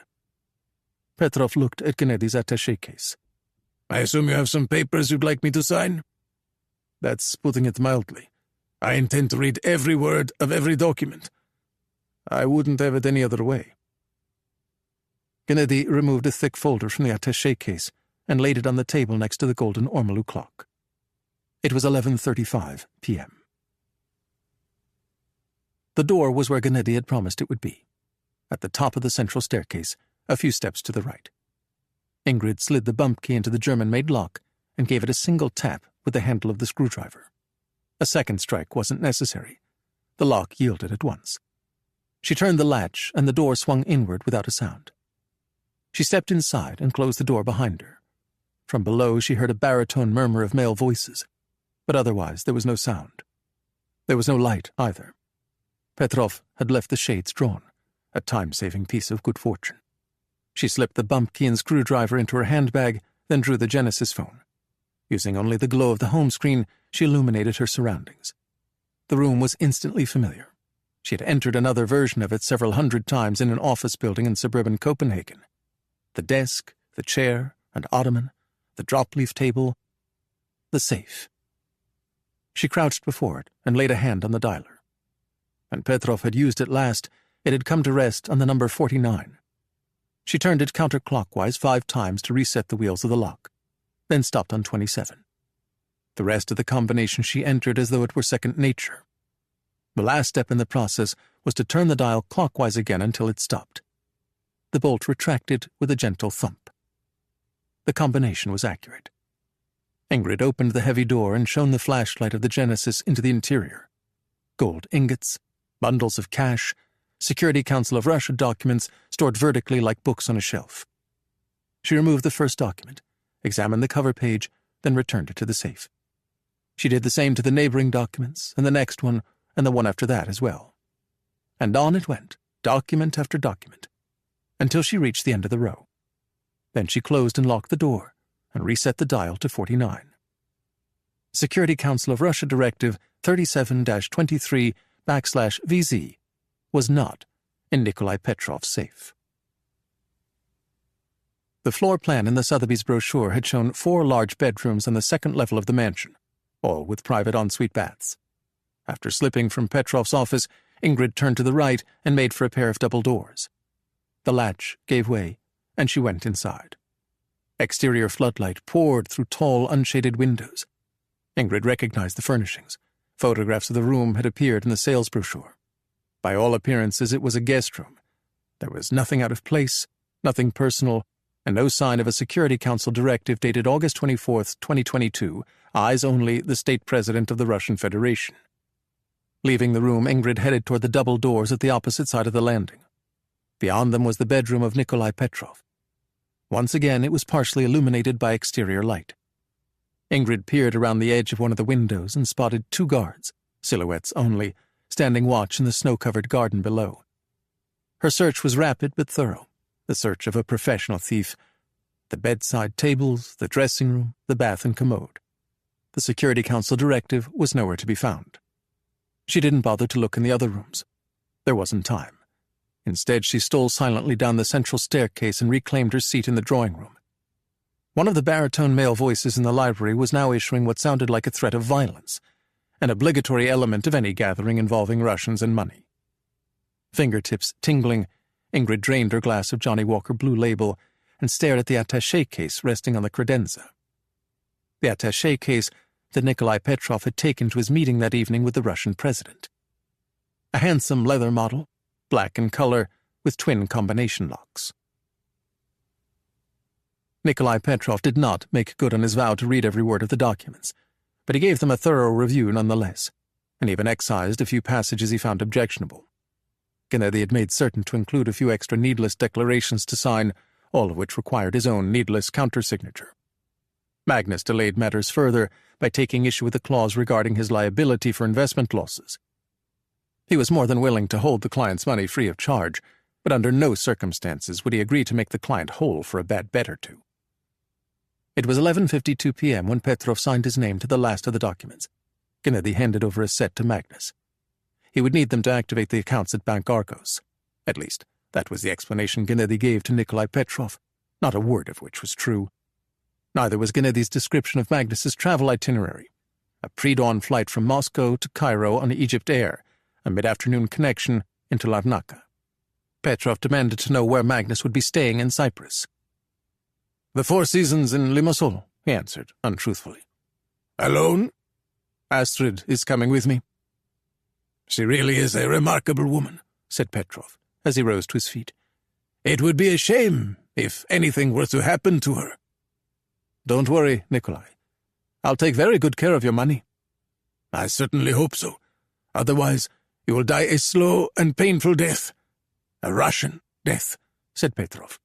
"Trust me, Magnus. There's a difference." They pulled on their overcoats and gloves, and Nikolai Petrov, having threatened murder only a moment earlier, showed them graciously into the night. In the snow-dusted forecourt, with the security guards looking on, Gennady shook Magnus's hand. The last of his 3 formal Russian kisses lingered on Ingrid's left cheek. Was it there? He asked quietly. Run, Gennady, was all she said. Expressionless, he lowered himself into the back of the Mercedes, and Ingrid and Magnus climbed into the Range Rover. 2 minutes later, after passing between the twin Gothic-style towers at the front gate, they were racing eastward along the most pampered highway in all of Russia. Their phones lay between them on the center console. Ingrid spoke as though the FSB was listening. "How did your meeting go?" she asked with profound, if contrived, indifference. "Better than I expected. Nikolai only threatened to kill me once. You, however, made quite an impression on him. He thinks you're a remarkable woman." "I am, actually." "What have you done now?" "I got you a little something for our trip to Cyprus." Ingrid reached into her handbag and removed the only copy of Security Council of Russia Directive 37-23/VZ. Magnus glanced at the document, then stared straight ahead, both hands gripping the wheel. "It's beautiful," he said calmly. "But you really shouldn't have—" "I couldn't resist." Ingrid laid the document across her lap and reached for her phone. "What time does our plane leave tomorrow morning?" 5:30, I'm afraid." Ingrid groaned and photographed the document's cover page. "We might as well go straight to Sheremetyevo. I have to say, I'm looking forward to spending a few days by the sea in Limassol." "Not as much as I am," replied Ingrid, and photographed the next page. 52. Rublyovka, Copenhagen. Nikolai Petrov poured another 2 fingers of the Johnny Walker Blue Label scotch into his glass, and snatching his attaché case from the credenza, headed up the stairs to the door of his office. The room he entered was in darkness. He placed the attaché case on the desk and switched on the lamp. Then he lifted the receiver of his secure phone to his ear and from memory dialed the number for the overnight duty officer at FSB headquarters in Lubyanka. The officer's voice, when he came on the line, sounded heavy with fatigue, or perhaps alcohol. His tone changed abruptly when Petrov identified himself. "Good evening, Secretary Petrov. How can I help you?" Petrov told the officer what he wanted, a routine check of an airline passenger manifest. "Which flight?" "Egypt Air 725, tomorrow morning." Petrov heard the clatter of a keyboard. When it stopped, the duty officer said, "They're in first class, seats 2A and 2B. The next call Petrov placed was to the Four Seasons Hotel in Limassol. He did so from his personal cellular device. "Larson," he told the switchboard operator. "Magnus Larson." "I'm sorry, but we have no one by that name staying in the hotel." "Are you certain? I was told he was there." "One moment, please." The operator placed Petrov on hold. She was back on the line a few seconds later. "Mr. Larson and his wife are checking in tomorrow." "My mistake," said Petrov, and killed the connection. His wife. Things had turned out rather well for Magnus. And to think that 20 years ago he was sitting in a room in Lubyanka watching a video of himself with a naked Russian girl less than half his age. He had never raged, never wept, never begged to be let off the hook. Instead, he had done everything they asked of him, no matter how demeaning or dirty, including the little errand he had run in South Africa. Petrov had to hand it to Magnus. He had played a rotten hand with considerable skill. And look at him now. A palace in Rublyovka, a beautiful young fiancée, and $2.5 billion of Nikolai Petrov's money. A remarkable twist of fate, that. Still, Petrov was confident he held the upper hand. The woman was his insurance policy. Magnus would never do anything to place her life in danger. Petrov took a long pull at the whiskey, then, perhaps unwisely, poured the rest down his throat. He placed the empty glass on the drop-leaf table next to his reading chair and checked the combination dial on his safe. It was set to the number 49, which is how Petrov had left it that morning. The heavy-duty locks on his attaché case were likewise set to the proper numbers. These never varied. The left was set to 934, the right to 806. He dialed in the correct combinations, 271 on the left, 155 on the right, and popped the latches. He was about to lift the lid, but stopped when his secure phone rattled. It was Semenov, one of his senior aides, calling from the Kremlin with the nightly casualty figures from Ukraine. The real numbers, not the pulp they fed to the Russian people through the likes of Dmitry Budanov. Today's fighting had been particularly costly. Another 600 dead and wounded, most of them conscripts and convicts who had been cut to pieces by Ukrainian machine gunners in Bakhmut and Soledar. It couldn't continue for much longer, thought Petrov, as he hung up the phone. And if all went according to plan, it wouldn't. It was spelled out in granular detail in the document in his briefcase. The false flag provocation, the measured tactical reprisal, the likely American and NATO response, the inevitable escalation that would push the world to the brink of nuclear annihilation for the first time since the Cuban Missile Crisis. Petrov had war-gamed every scenario, calculated the mathematical probability of every potential outcome. He was confident the Americans would never use their nuclear weapons against Russia and risk the destruction of their cities and the loss of millions of innocent lives, not in defense of a country most American citizens couldn't find on a map. The outcome of the crisis, therefore, would be a Russian victory in Ukraine, which would in turn lead to widespread civil and political disorder in the West and the collapse of NATO. The end result of this epical upheaval would be a new global order, one with Russia, not the Americans, in charge. And it would begin, thought Petrov as he extinguished the lamp in his office, in a few hours' time, with a single word. It wasn't until he was stretched out in his bed that he realized he had neglected to lock the Security Council directive in his safe. It was no matter. His home was located in the most secure gated compound in Russia and was surrounded by a small army of trained killers. The document wasn't going anywhere. Or so Nikolai Petrov assured himself at 12:38 p.m. Moscow time, as he closed his eyes and slept the sleep of the dead. The first photograph arrived at the ops center at PET headquarters with the impact of an errant Russian ballistic missile. The Cyrillic numerals and letters 37-23/VZ were clearly visible. It was almost certainly the cover page of the Russian Security Council directive. But for reasons that were not yet clear, the document appeared to be resting on the knees of the woman who had photographed it. Even more troubling was her current location and heading, as depicted by the winking blue light on Elie Lavon's laptop computer. "Please tell me she didn't," he said gravely. "It certainly appears she did," replied Gabriel. "But maybe you should check the GPS data just to be sure."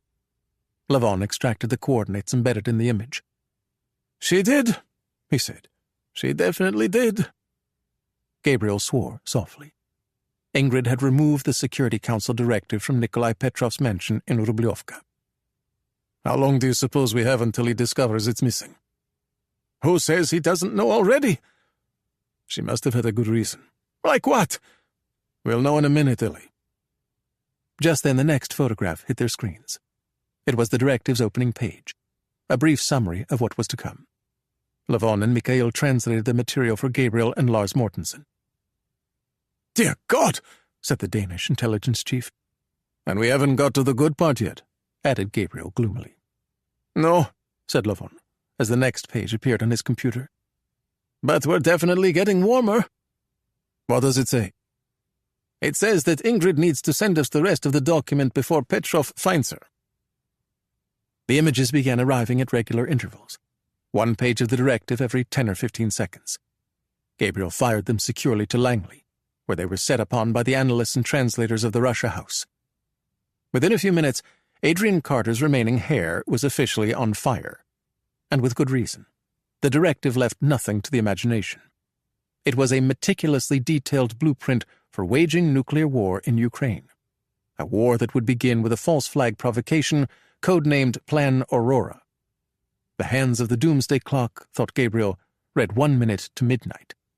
Maybe less than that. 9 minutes after they received the first photograph, they received the last. By then the winking blue light on Elie Lavon's computer screen had reached the Moscow ring road.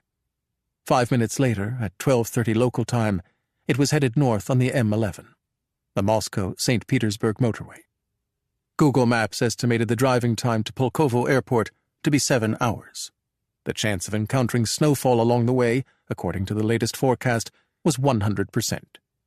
The odds that Ingrid and Magnus Larsson would make it out of Russia alive, calculated Gabriel, were somewhere around 0. And they were about to get worse. "What now?" asked Elie Lavon.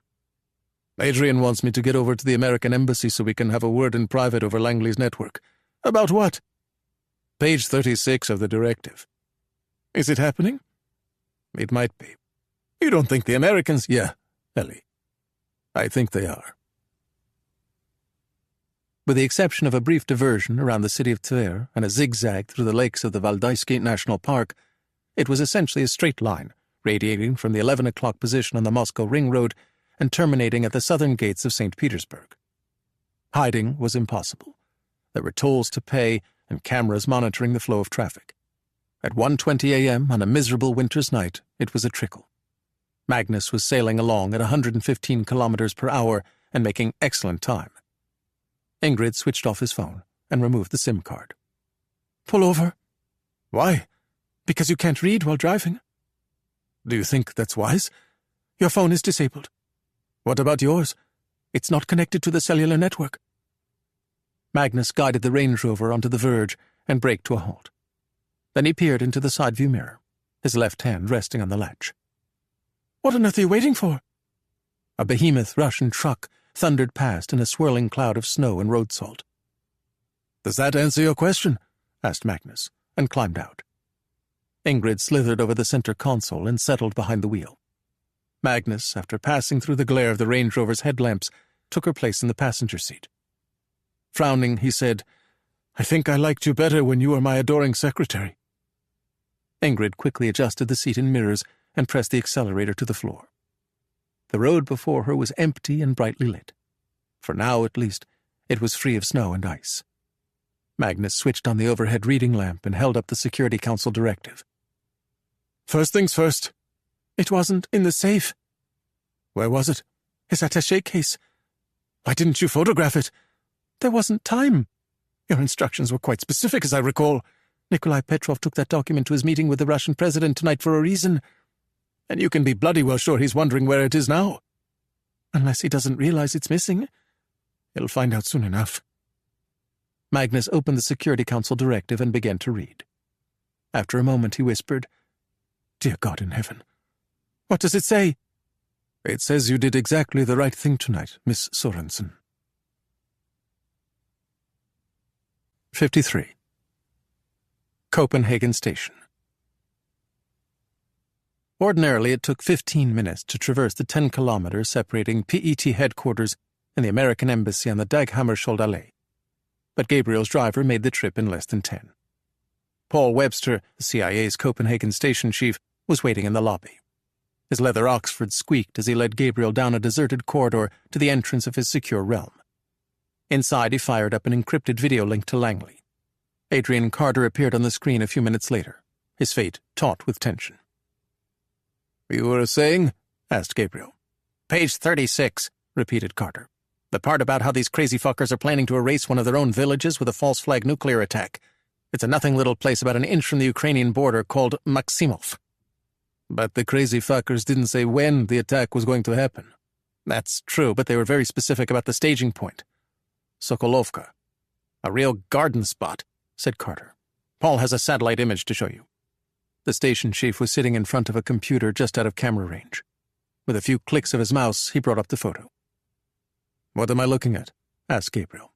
"That little farmhouse in the bottom left corner of the image." "It looks like an ordinary farmhouse."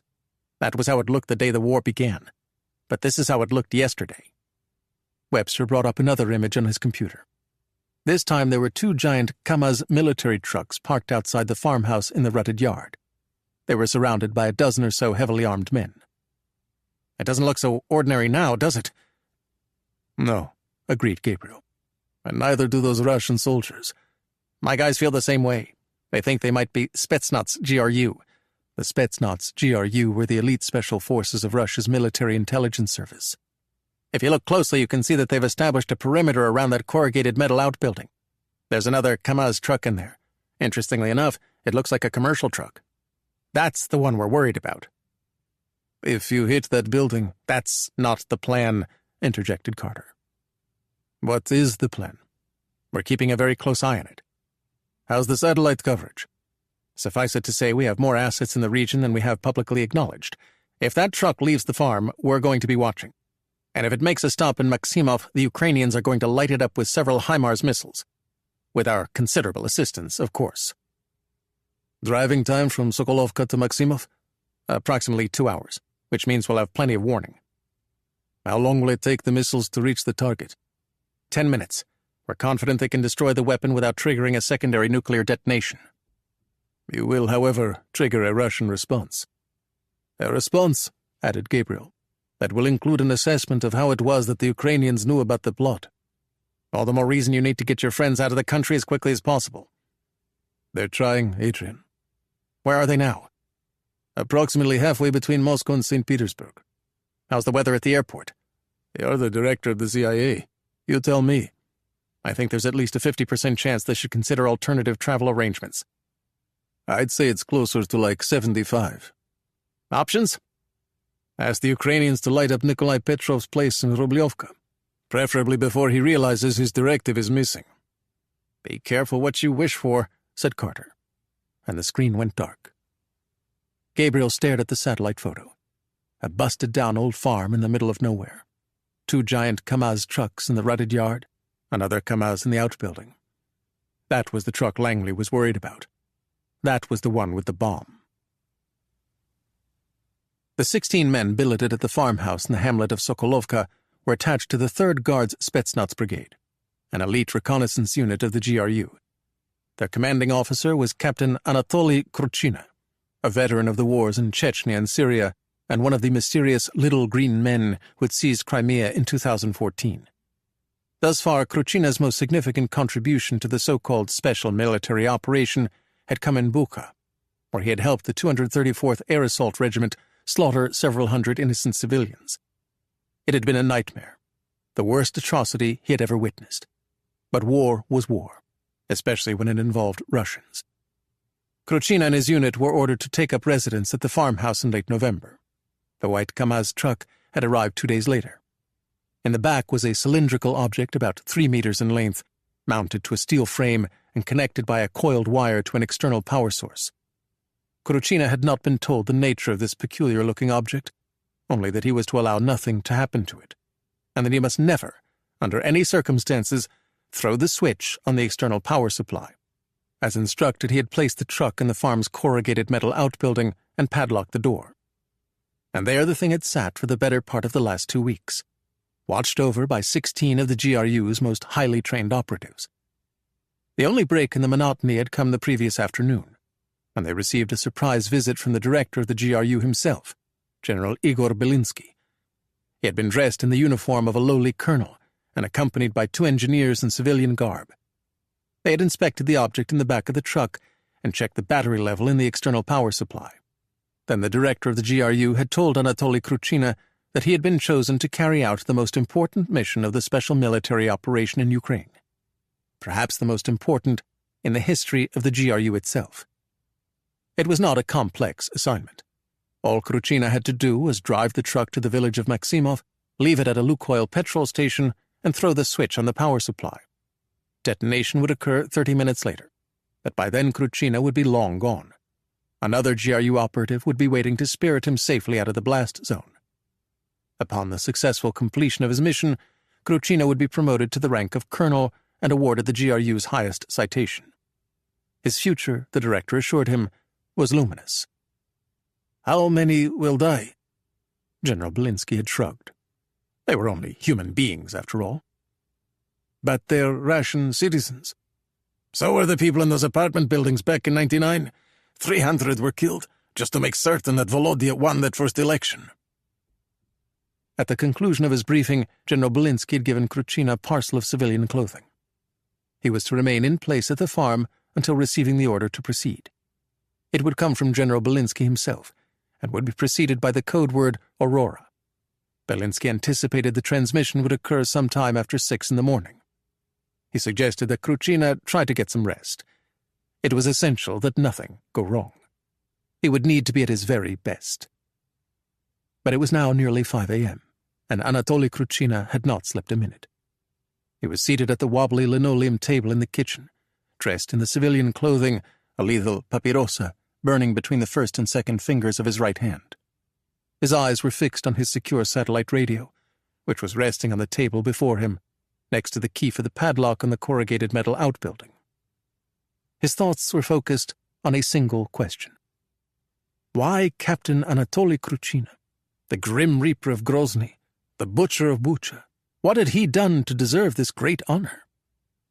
Why had General Igor Belinsky chosen him for this most sensitive mission? The answer was obvious. They had chosen him because he had followed every order and carried out every shit assignment they had ever hurled at him. And yet he was certain, as certain as a man could be, that his director had misled him. There would be no promotion, no citation, no GRU operative waiting in a parked car at the Lukoil station, and no 30-minute delay before detonation. War was war, thought Anatoly Kruchina, especially when it involved Russians. 54. The Kremlin. There was nothing unusual in the way the morning began, no omen or inkling of what was to come. The President's Chief of Staff entered the Grand Kremlin Palace at his customary time, 6 a.m. sharp, and was his typical malevolent self. Silver-tongued Kremlin spokesman Yevgeny Nazarov sauntered in a few minutes later, looking as though he hadn't a care in the world, which wasn't the case. He had spent the entire 40-minute commute from his mansion in Rublyovka batting away reports that Russia had kidnapped thousands of Ukrainian children and locked them away in a network of re-education camps. The official in charge of the program, she just happened to be Russia's Commissioner for Children's Rights, was already hard at work in her office on the second floor. Nikolai Petrov, the Secretary of the Security Council, was running a few minutes behind schedule, but only because there was a backup at the Borovitskaya Tower, the business entrance of the Kremlin. Normally, Petrov might have upbraided his driver, but Plan Aurora required of him a deceptively serene demeanor, so he carried on reading his daily summary of global news as though untroubled by the delay. His attaché case rested on the opposite side of the back seat. The lid was open, but the internal compartment where he stored sensitive documents was tightly zipped. Finally, the logjam broke, and Petrov's limousine rolled through the tower's arched passageway and into the courtyard of the Grand Kremlin Palace. Attaché case in hand, he headed upstairs to his office, which was presidential in size and grandeur. Pavel Semenov, his aide-de-camp, relieved him of his coat. As always, a traditional Russian breakfast awaited him. Semenov, ever attentive, poured the first cup of coffee. "A restful evening, Secretary Petrov?" "Yes, Semenov. You?" "Not terribly. My son has a dreadful cough." "I'm sorry to hear that."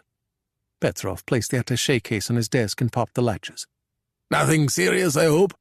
"I don't think so, but Yulia is quite worried." Semenov draped Petrov's coat over his forearm.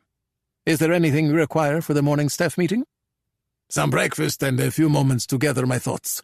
"Of course, Secretary Petrov." Semenov withdrew, closing the door behind him.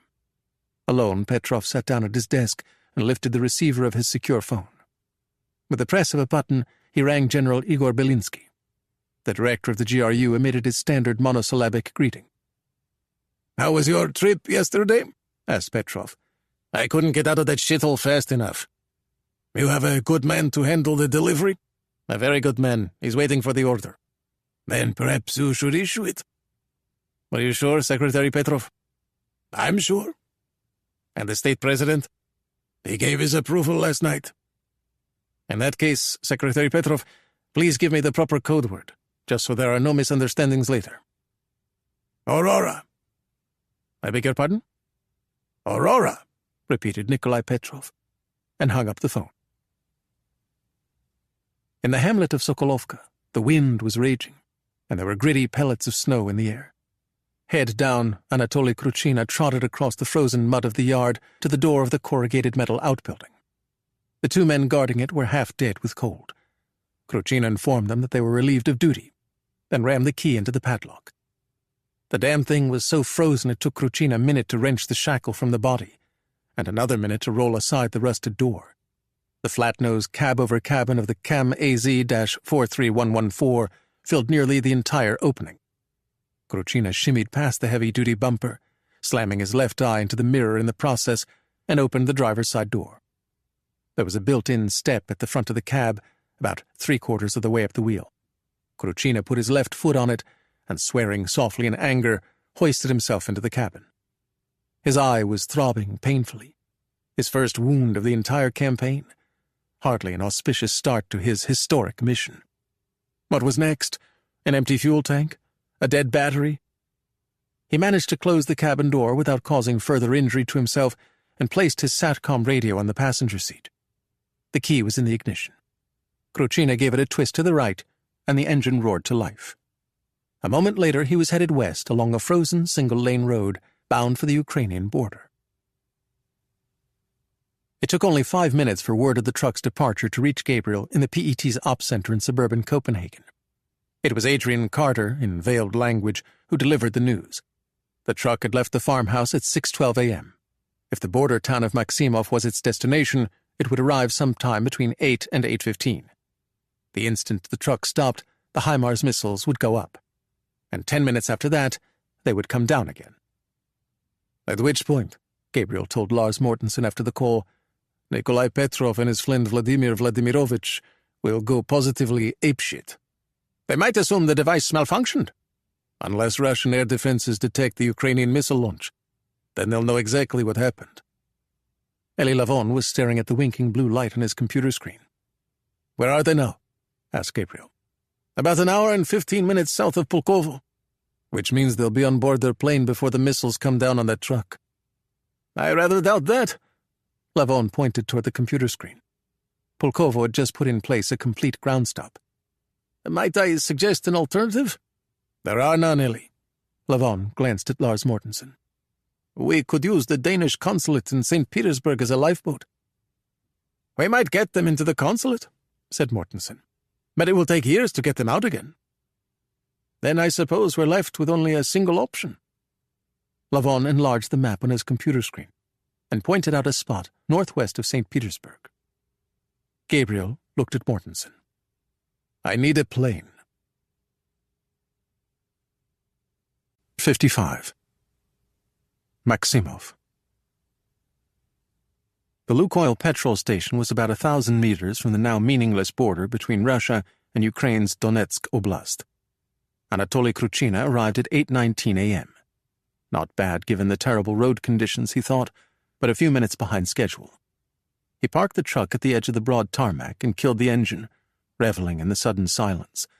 Not for the first time, he thanked God that he did not earn his living by driving a truck. He lit a papirosa and surveyed his surroundings. 2 customers were filling their tanks at the pumps. One was a weather-beaten old man, the other a gum-chewing teenage girl. A third car was parked outside the entrance of the convenient mart. That one had a couple of kids in the back seat. Kruchina had 2 of his own. They lived with their mother in Volgograd. He hadn't seen them since the beginning of the war. They thought he was a hero, his kids, a defender of the motherland, a fighter for Uncle Vova. Kruchina had begged their mother to smash the television. He checked the time. It was 8:22. He climbed out of the cab and went into the convenience mart. The mother of the 2 children was standing at the checkout counter. She looked to be in her late 20s, a war widow, no doubt. They were everywhere. She gave Kruchina a glare of disapproval, as though wondering why he wasn't in uniform. Kruchina, for his part, wondered whether the woman and her 2 children would soon be dead. He wandered the aisles for a couple of minutes, accumulating food and drink, and returned to the checkout counter. The woman on the other side looked as though she hadn't slept in a month. "What time do you get off?" he asked. "When the war is over," she joked, and scanned his items. Kruchina paid in cash and went out. The 2 kids in the back seat of the car stuck out their tongues at him as their mother pulled away. Leaving the petrol station, she headed eastward into Russia. "Keep driving," thought Kruchina. "Whatever you do, don't stop." He opened the door of the Kamaz and hauled himself into the cab. His encrypted radio chirped as he tore open his first bag of potato chips. The man at the other end of the distant connection didn't bother to identify himself. "Have you arrived at your destination?" asked General Igor Belinsky, director of the GRU. "I have." "Is the device armed?" "Not yet." "Why not?" "My ride home must have lost his way." "He'll be there any moment. Arm the device immediately." "Of course," answered Kruchina. "Right away." He set aside the radio and gazed eastward down the highway. There was not a car in sight. There never would be, he thought. At least not one meant for him. He made a final check of the time. It was 8:28 a.m. Then he unscrewed the cap from an American soft drink and, raising the bottle to his lips, ceased to exist. On the southern fringes of St. Petersburg, Ingrid had reattached her Genesis phone to Russia's MTS cellular network long enough to consult the online departure board at Pulkovo Airport. Not surprisingly, given the dreadful weather conditions beyond her window, it showed that no flights were landing or departing. She received additional confirmation of this fact a few minutes later via a secure satellite text message from Gabriel, who instructed her to proceed to the Finnish border instead. At present it was closed to Russians without valid EU visas, but Ingrid and Magnus, as citizens of Denmark, were free to make the crossing, provided, of course, their Russian hosts allowed them to leave. They skirted the center of St. Petersburg on the high-speed toll road and made their way to the E18, the primary motor link between Russia and Finland. Magnus was at the wheel. He had been there since their last stop for fuel and caffeine, some 4 hours earlier, at an all-night petrol station in a hellhole called Miasnoy Bor. Ingrid had planned to stuff the Russian nuclear directive into the rubbish bin of the women's toilet, but she fled in horror the instant she opened the door. The document was now locked in Gennady Lushkov's attaché case, along with the $500,000 in cash. Gennady's powerful Vector pistol was still in Ingrid's handbag. As for the whereabouts of Gennady himself, Ingrid and Magnus knew nothing. They did not know whether he had been arrested, or even whether he was alive or dead. If he wasn't dead yet, she thought, he would be soon. All because she had stolen the Security Council directive. She looked down at Magnus's disabled phone. "Don't even think about it," he said quietly. "I have to know. Assume the worst. Do you know what they're going to do to him?" "The same thing they're going to do to me if we're arrested. Besides, Gennady knew what he was getting into. I only hope that when the story of this affair is written, he'll get the credit he deserves." "And what will they write about us?" asked Ingrid. "I suppose that depends on whether the Russian border guards allow us to leave." Magnus rubbed the fogged windscreen with the sleeve of his overcoat. "It occurs to me that you know everything there is to know about me, and I know next to nothing about you." "Yes," she said. "Tell me something, at least." "I grew up in a little town in Jutland, near the German border." "Good start. What does your father do?" "He's a schoolteacher." "And your mother?" "A saint." "You're obviously intelligent. Why did you become a thief?" "Why did you become an energy executive?" "Don't tell me you're an environmentalist." "Devout." "I suppose you're very green, carbon neutral, that sort of thing?" "And if I was?" "I would advise you to get professional help." "It's all a hoax." "Look at the snow falling around you." "We're in northern Russia, you moron." "I will concede that the climate is warming. But the burning of fossil fuels has nothing to do with it." "That's not what you wrote in an internal Danskoil memo in 1998. In fact, you said exactly the opposite." His head swiveled to the right. "How could you possibly know that?" "What do you think I was doing all that time I was sitting outside your office?" "Find anything else interesting?" "Numerous safety violations on your drilling platforms and several unreported spills." "These things happen when one is extracting oil from beneath the North Sea." He stared straight ahead. The wipers were working at full speed. The defroster was roaring. "What are you going to do when this is over?" "I thought we were getting married. Actually, there's something I've been meaning to tell you." "Cad," she whispered. "Guilty as charged. But I have to try to repair my marriage before it's too late." "Do you think she'll have you back?" "When I tell her what you and I did here in Russia, I have a feeling she just might."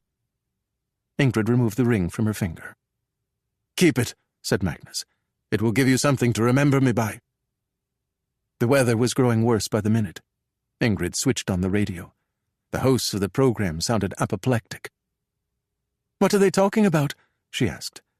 "The Ukrainians just fired several missiles into a Russian village near the border." "Did they?" Ingrid slid the diamond ring onto her finger. "What a shame." 56. The Kremlin. The news of a Ukrainian missile strike on the Russian border village of Maksimov surprised no one more than the Secretary of Russia's Security Council, Nikolai Petrov.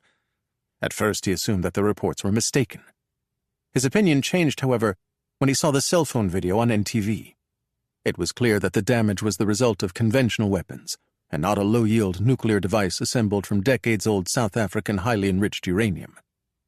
Most alarming to Petrov was the apparent target of the attack, a Lukoil station about 1,000 meters from the Ukrainian border. the exact spot where Plan Aurora was to commence that morning. It suggested to Petrov that operational security had been breached, that there had been a leak. But how? Aurora had been closely held. So closely held, in fact, that only a handful of senior Siloviki knew of the plan's existence. Petrov himself had maintained personal control of the only copy of the directive authorizing the operation. It was in his attaché case, which was lying open on his desk. He unzipped the internal compartment where he stored sensitive documents and looked inside. Security Council of Russia Directive 37-23/VZ was gone. The Royal Danish Air Force maintained a fleet of 4 Bombardier Challenger jets for the use of the Prime Minister and other senior government officials. But Lars Mortensen arranged for a chartered Dassault Falcon business jet instead. It departed Copenhagen Airport at 6:30 a.m., and 90 minutes later, it was on the ground in Helsinki. Mikhail and Eli Lavon entered Finland as citizens of Poland, Gabriel as a Canadian. Had the Finnish immigration officials subjected him to a search, which they did not, they would have discovered that he was carrying a loaded Beretta 92 FS and 2 extra magazines of ammunition. Mikhail had the .45 caliber Jericho. A CIA officer named Tom McNeil met them in the lounge of the FBO.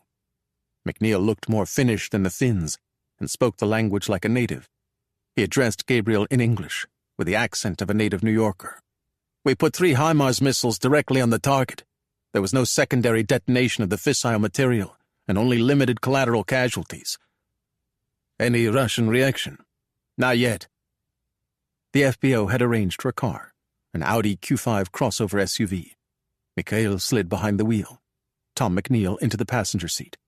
Gabriel climbed into the back seat next to Eli Lavon. 5 minutes later, they were headed east on the E18. Mikhail's speed was entirely ill-suited to the conditions. Tom McNeil checked his seatbelt. "Do you have much experience driving in snow?" he asked. "I was born in Moscow." "Now ask him if his parents owned a car," said Gabriel. "Did they?" inquired McNeil, but Mikhail made no reply. Gabriel looked to Lavon, who was staring at the screen of his laptop. "Where are they?" "North of St. Petersburg." "How long before they reach the border?" "In this weather? 3 hours at least." "And us?" "That depends on whether Mikhail can keep the car on the road." Gabriel stared out his window. It was nearly 9:30 in the morning, but it looked like midnight. "Do you think it will ever get light today, Eli?" "No," he answered. "Not today." Tverbank Tower, once Moscow's tallest skyscraper, now a distant 4th, loomed over Bolshaya Spaskaya Street just beyond the Garden Ring. Cylindrical in shape with a tapered apex, it resembled a giant phallus.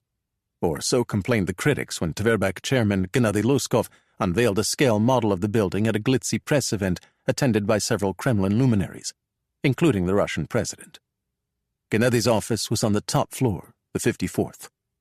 He was seated at his desk shortly after 9 a.m. when his assistant informed him that Secretary Nikolai Petrov was on the line. Gennady, for any number of reasons, had been expecting the call. "You treasonous bastard!" Petrov screamed. "You're dead. Do you understand me? Dead." "I will be soon," replied Gennady calmly.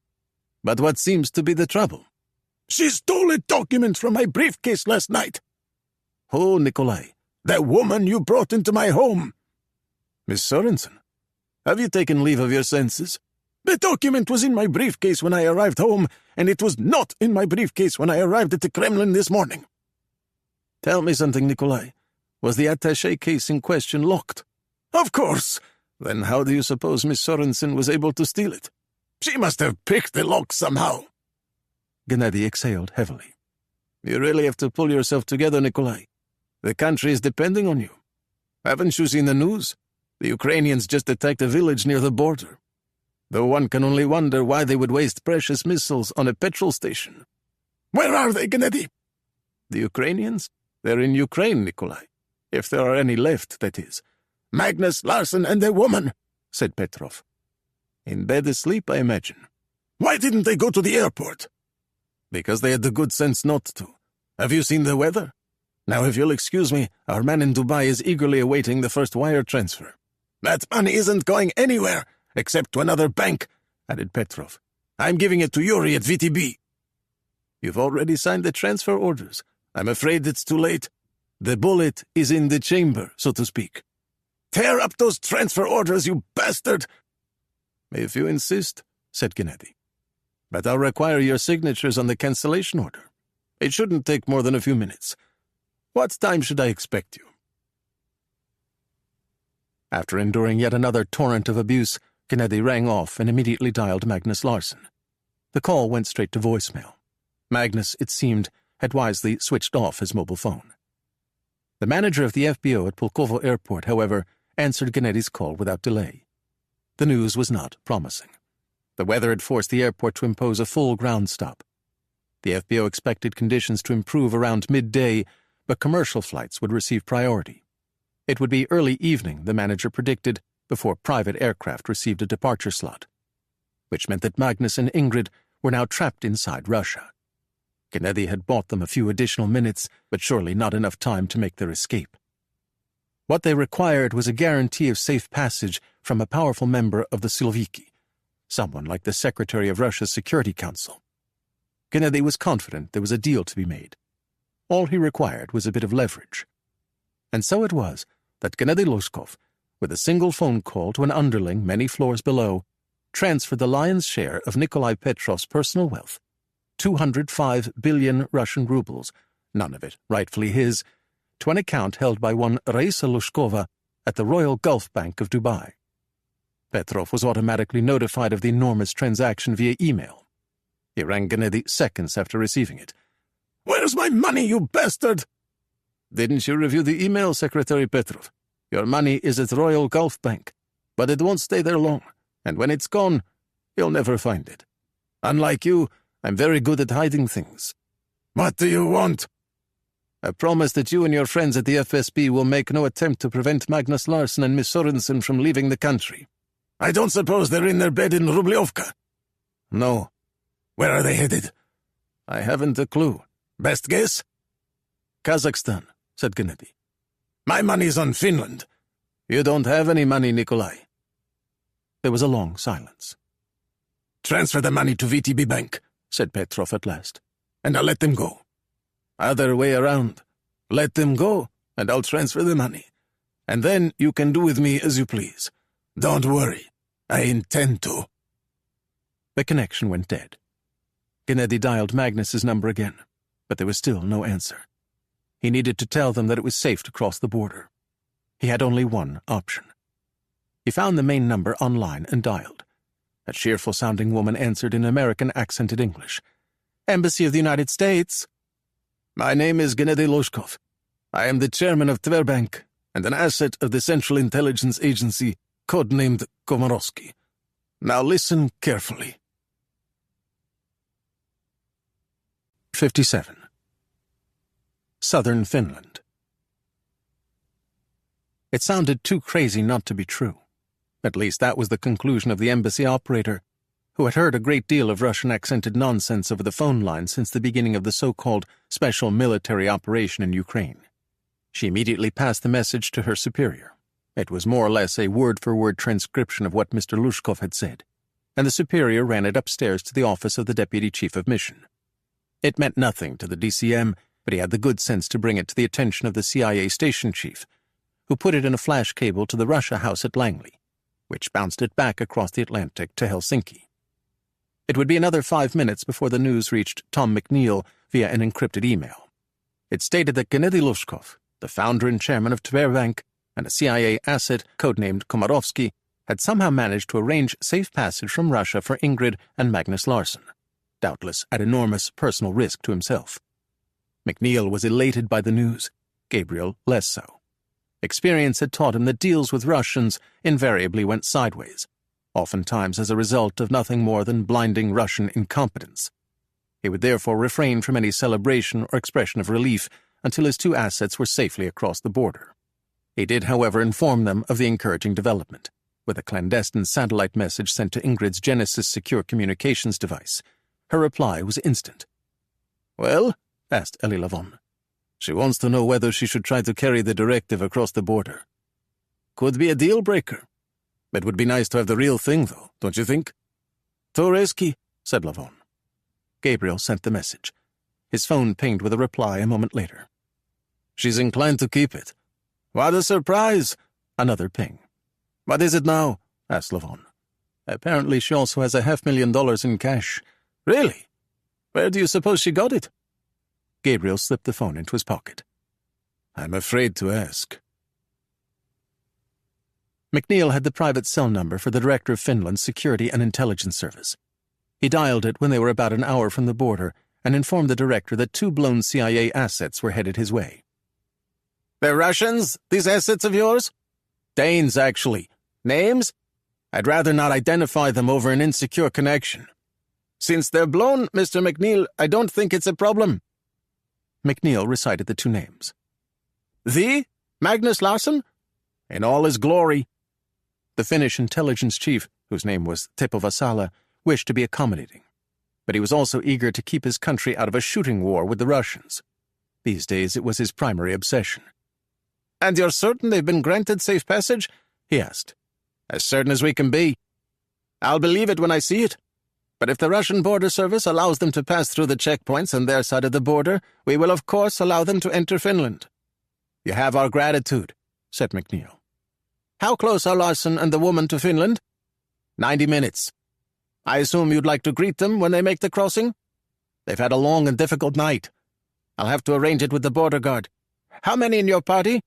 4. Who are the other 3? Person A, Person B, and Person C. Americans? I'll leave that up to you, Director Vasala. The Finnish spy chief gave McNeil the location of a suitable holding point about 10 kilometers from the border and instructed him to wait there until further notice. There turned out to be a car park shared by a supermarket and a bed and breakfast. McNeil headed into the hotel in search of hot coffee and food and returned to the Audi a few minutes later to find Mikhail ramming a magazine into the butt of a Jericho pistol. What is that for? Asked McNeil. Shooting Russians. Just to be clear, said the American evenly, no Russians are going to be shot today. Unless they try something foolish. Like what? Take a good look at the man sitting directly behind me, replied Mikhail. Eli Lavon, eyes on his laptop, elaborated. The goal of this morning's operation, Mr. McNeil, is twofold. The safe return of Ingrid and Magnus Larsson is our first priority. But equally important is that Gabriel Allon, the man the Russian president hates most in the world, remains in Finland. Frankly, he's too close to Russia as it is. We're 10 kilometers from the border. My point exactly, said Lavon. And in a few minutes, we'll be 10 meters from the border, which is why Gabriel and Mikhail will both be armed. Not you? Oh, no, said Lavon. I've never been one for the rough stuff. McNeil handed Gabriel an insulated paper cup and a small sack. The cup was filled with milky Finnish coffee. The sack contained something crusty and dark. Gabriel regarded it dubiously. It's a Karelian pasty, explained McNeil. Rye pastry filled with rice porridge. Very traditional. Gabriel, famished, gave it a try. What do you think? I think you should probably answer your phone. It was Teppo Vasala calling from Helsinki. McNeil listened in silence for a moment, then severed the connection. Let's go. Mikhail slipped his Jericho into the pocket of his coat and turned onto the highway. A blue and white sign, scarcely visible through the falling snow, gave the distance to the border crossing at Valima. For the record, said Eli Lavon, you are now 9 kilometers closer to Russia than you should be. They were waved through a pair of checkpoints and directed to the border guard command post. Waiting outside was a Nordic giant called Esko Nurmi. He wore a Glock on his hip and on his face an expression of disdain for lesser beings. After exchanging a few Finnish pleasantries with Tom McNeil, he thrust an enormous hand toward Gabriel. Which one are you? Asked the towering Finn. Person A, Person B, or Person C? Does it matter? Only if something goes wrong. In that case, I'm Person A. Does A happen to stand for Allon? It might, yes. The Finn's contemptuous expression changed to one of admiration. It's an honor to have you here in Valima, Director Allon. Follow me, please. They entered the command post, where an officer in a smart-looking sweater sat before a bank of video monitors. They were fed by an array of surveillance cameras pointed toward the Torfyanovka complex on the Russian side of the border. One of the cameras was focused on an assemblage of Russian border service vehicles parked on the tarmac in front of the inspection lanes. They arrived about an hour ago, explained Normie. They're not the typical passport inspectors we used to see when the border was still open. They're members of a special tactical unit, and quite well armed. How far are we from the actual border? About 1.5 kilometers. The Finn walked Gabriel over to a nearby window and pointed toward a couple of yellow lights burning in the distance. We have a substation about 150 meters from the border. Anyone on duty? A single officer. I'd like to join him if you don't mind. Sorry, Director Alon. This is as close as you go. They returned to the control room. The situation on the Russian side of the border was unchanged. Eskonurmi checked the time on his wristwatch. According to my calculation, your 2 agents should be about 15 minutes away. Gabriel glanced at Elilevon, who nodded his head in agreement. Is he person B or C? Asked Eskonurmi. He's C, I think. The Finn looked at Mikhail. Person B looks like trouble. Definitely. Is he armed? Right front coat pocket. You? Gabriel gently patted his lower back. How did you get it into the country? I'm not in the country. Did you enjoy your stay? Gabriel stared at the Russian trucks waiting on the tarmac on the opposite side of the border. I'll let you know in 15 minutes. 58. Torfyanovka. The village of Chulkovo was the last place they saw a pair of oncoming headlights. A half-kilometer to the west, they came upon a Russian border service patrol car parked along the tree-lined verge, its wipers beating a lazy rhythm, running lights aglow. The officer behind the wheel was on his radio. He made no attempt to impede their progress. An encouraging sign, said Magnus. They're clearly expecting us. Ingrid shot a glance over her shoulder, but there was nothing to see. The rear window was covered with snow and grime. Surely they're not going to let us simply drive across the border. We'll know soon enough. How do you suppose they were able to get us out? Knowing the Russians, I'm sure the deal involved money. Nikolai Petrov's. Magnus nodded. Gennady must have moved it offshore. I assume he'll return it once we're across the border. And then? Gennady will suffer a mysterious fall from the top of Tverbank Tower. They spotted a second patrol car parked outside a used tire shop in the hamlet of Kondratevo, and a third outside the dreary Motel Medved. Once again, there was no attempt by any of the officers to prevent them from reaching an international border that had been effectively closed and militarized for many months. Magnus negotiated a final series of gentle curves, and the enormous Torfyanovka crossing point emerged suddenly from behind a veil of falling snow. Before the onset of the war, 2 million cars and trucks had passed through the facility annually. Now it was deserted, save for a few military-style border service vehicles and about 20 uniformed men standing on the brilliantly illuminated tarmac in front of the inspection station. The Russian border guards, with shouts and hand gestures, instructed Magnus to stop, then quickly surrounded the Range Rover. One of the men leered at Ingrid through her window, but she stared straight ahead, toward the distant lights of the Finnish border complex at Valima. Yes, she thought anxiously. They were definitely expected.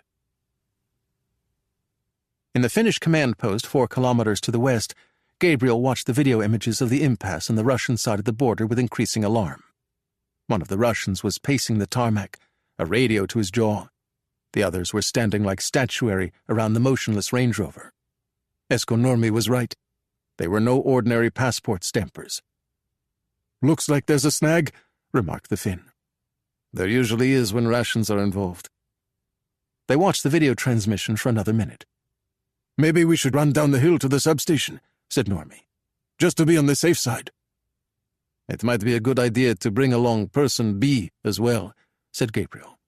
"Just for good measure." The one with the radio appeared to be in charge. Eventually, he moved to the driver's side door of the Range Rover and gave the window 2 firm raps with the side of his gloved hand.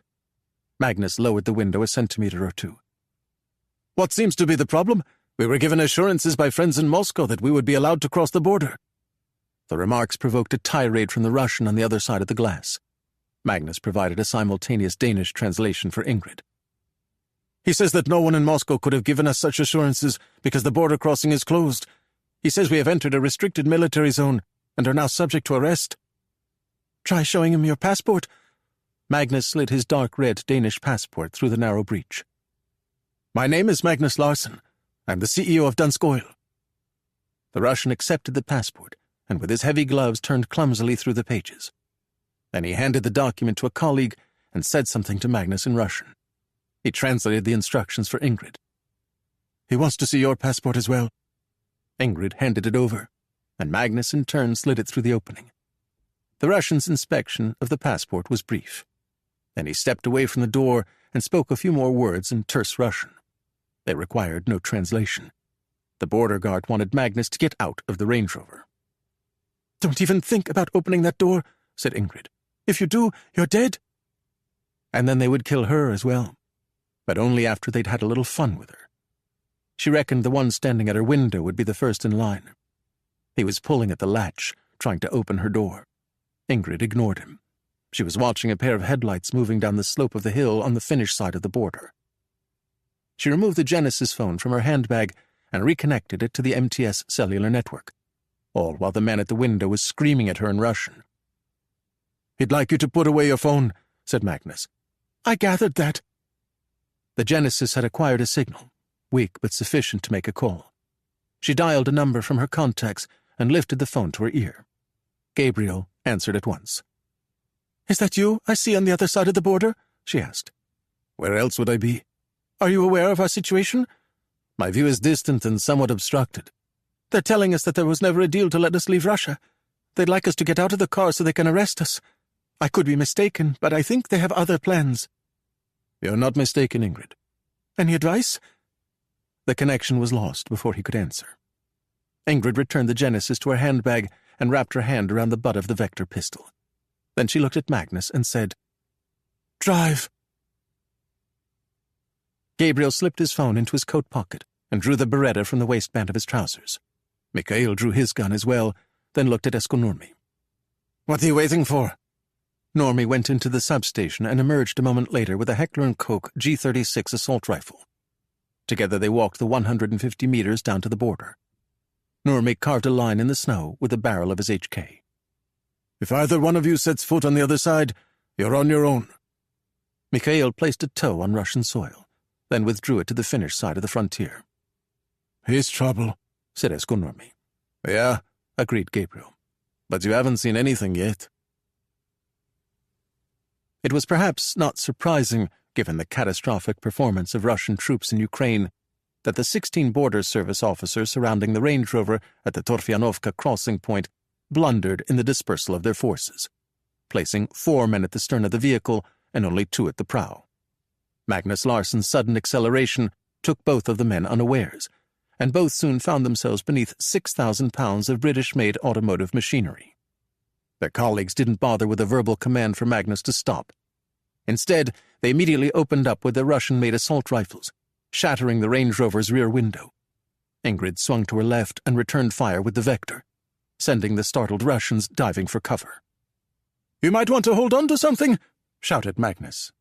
Ingrid spun round in her seat and saw that they were bearing down on the crossing point's inspection station. Magnus guided the Range Rover into the centermost lane and smashed through the lowered boom barrier. It was the last obstacle standing between them and the Finnish border, which was 2 kilometers to the west. Magnus had the throttle to the floor. Even so, their speed had slowed to 60 kilometers per hour. The road was covered with unplowed snow. "Faster!" screamed Ingrid. "You have to go faster!" "I'm going as fast as I bloody well can!" The Range Rover shook with the impact of several large-caliber rounds. Ingrid pivoted in her seat and saw 2 all-terrain vehicles gaining ground on them. The Vector's double-stack magazine held 18 rounds. Ingrid estimated there were about 10 remaining. She distributed the fire equally between the 2 vehicles, but it was no use. They were still closing. Another burst of incoming fire tore through the Range Rover. Ingrid ejected the spent magazine and, turning, groped in her handbag for the spare. She gave up the search for it, though, when she realized they were veering off the roadway at something like a 45-degree angle. "Magnus!" she shouted. But there was no response. He was slumped forward over the wheel, dragging them to the right, his foot like a brick upon the throttle. They plunged into a depression and slammed into a coppice of white-trunked birch trees. The airbag deployed in Ingrid's face. "Faster, Magnus!" she mumbled, as she slipped into unconsciousness. You have to drive faster. In the aftermath, a secret Finnish government inquiry would establish with certainty that Gabriel Allon, the recently retired Director General of Israel's Secret Intelligence Service, crossed into Russian territory at 10:34 a.m. Eastern European Standard Time, the same instant the Range Rover veered irrevocably toward the birch trees lining the E-18. He was followed by Mikhail Abramov, who soon overtook him, and by Esko Nurmi of the Finnish border guard. The two Russian vehicles reached the crash site first, and 9 men emerged. All were oblivious to the fact that Mikhail was bearing down on them with a Jericho .45 caliber pistol in his outstretched hand. He put 2 of the Russians on the ground from a distance of about 30 meters and killed 2 more at close range, which left 5 for Gabriel.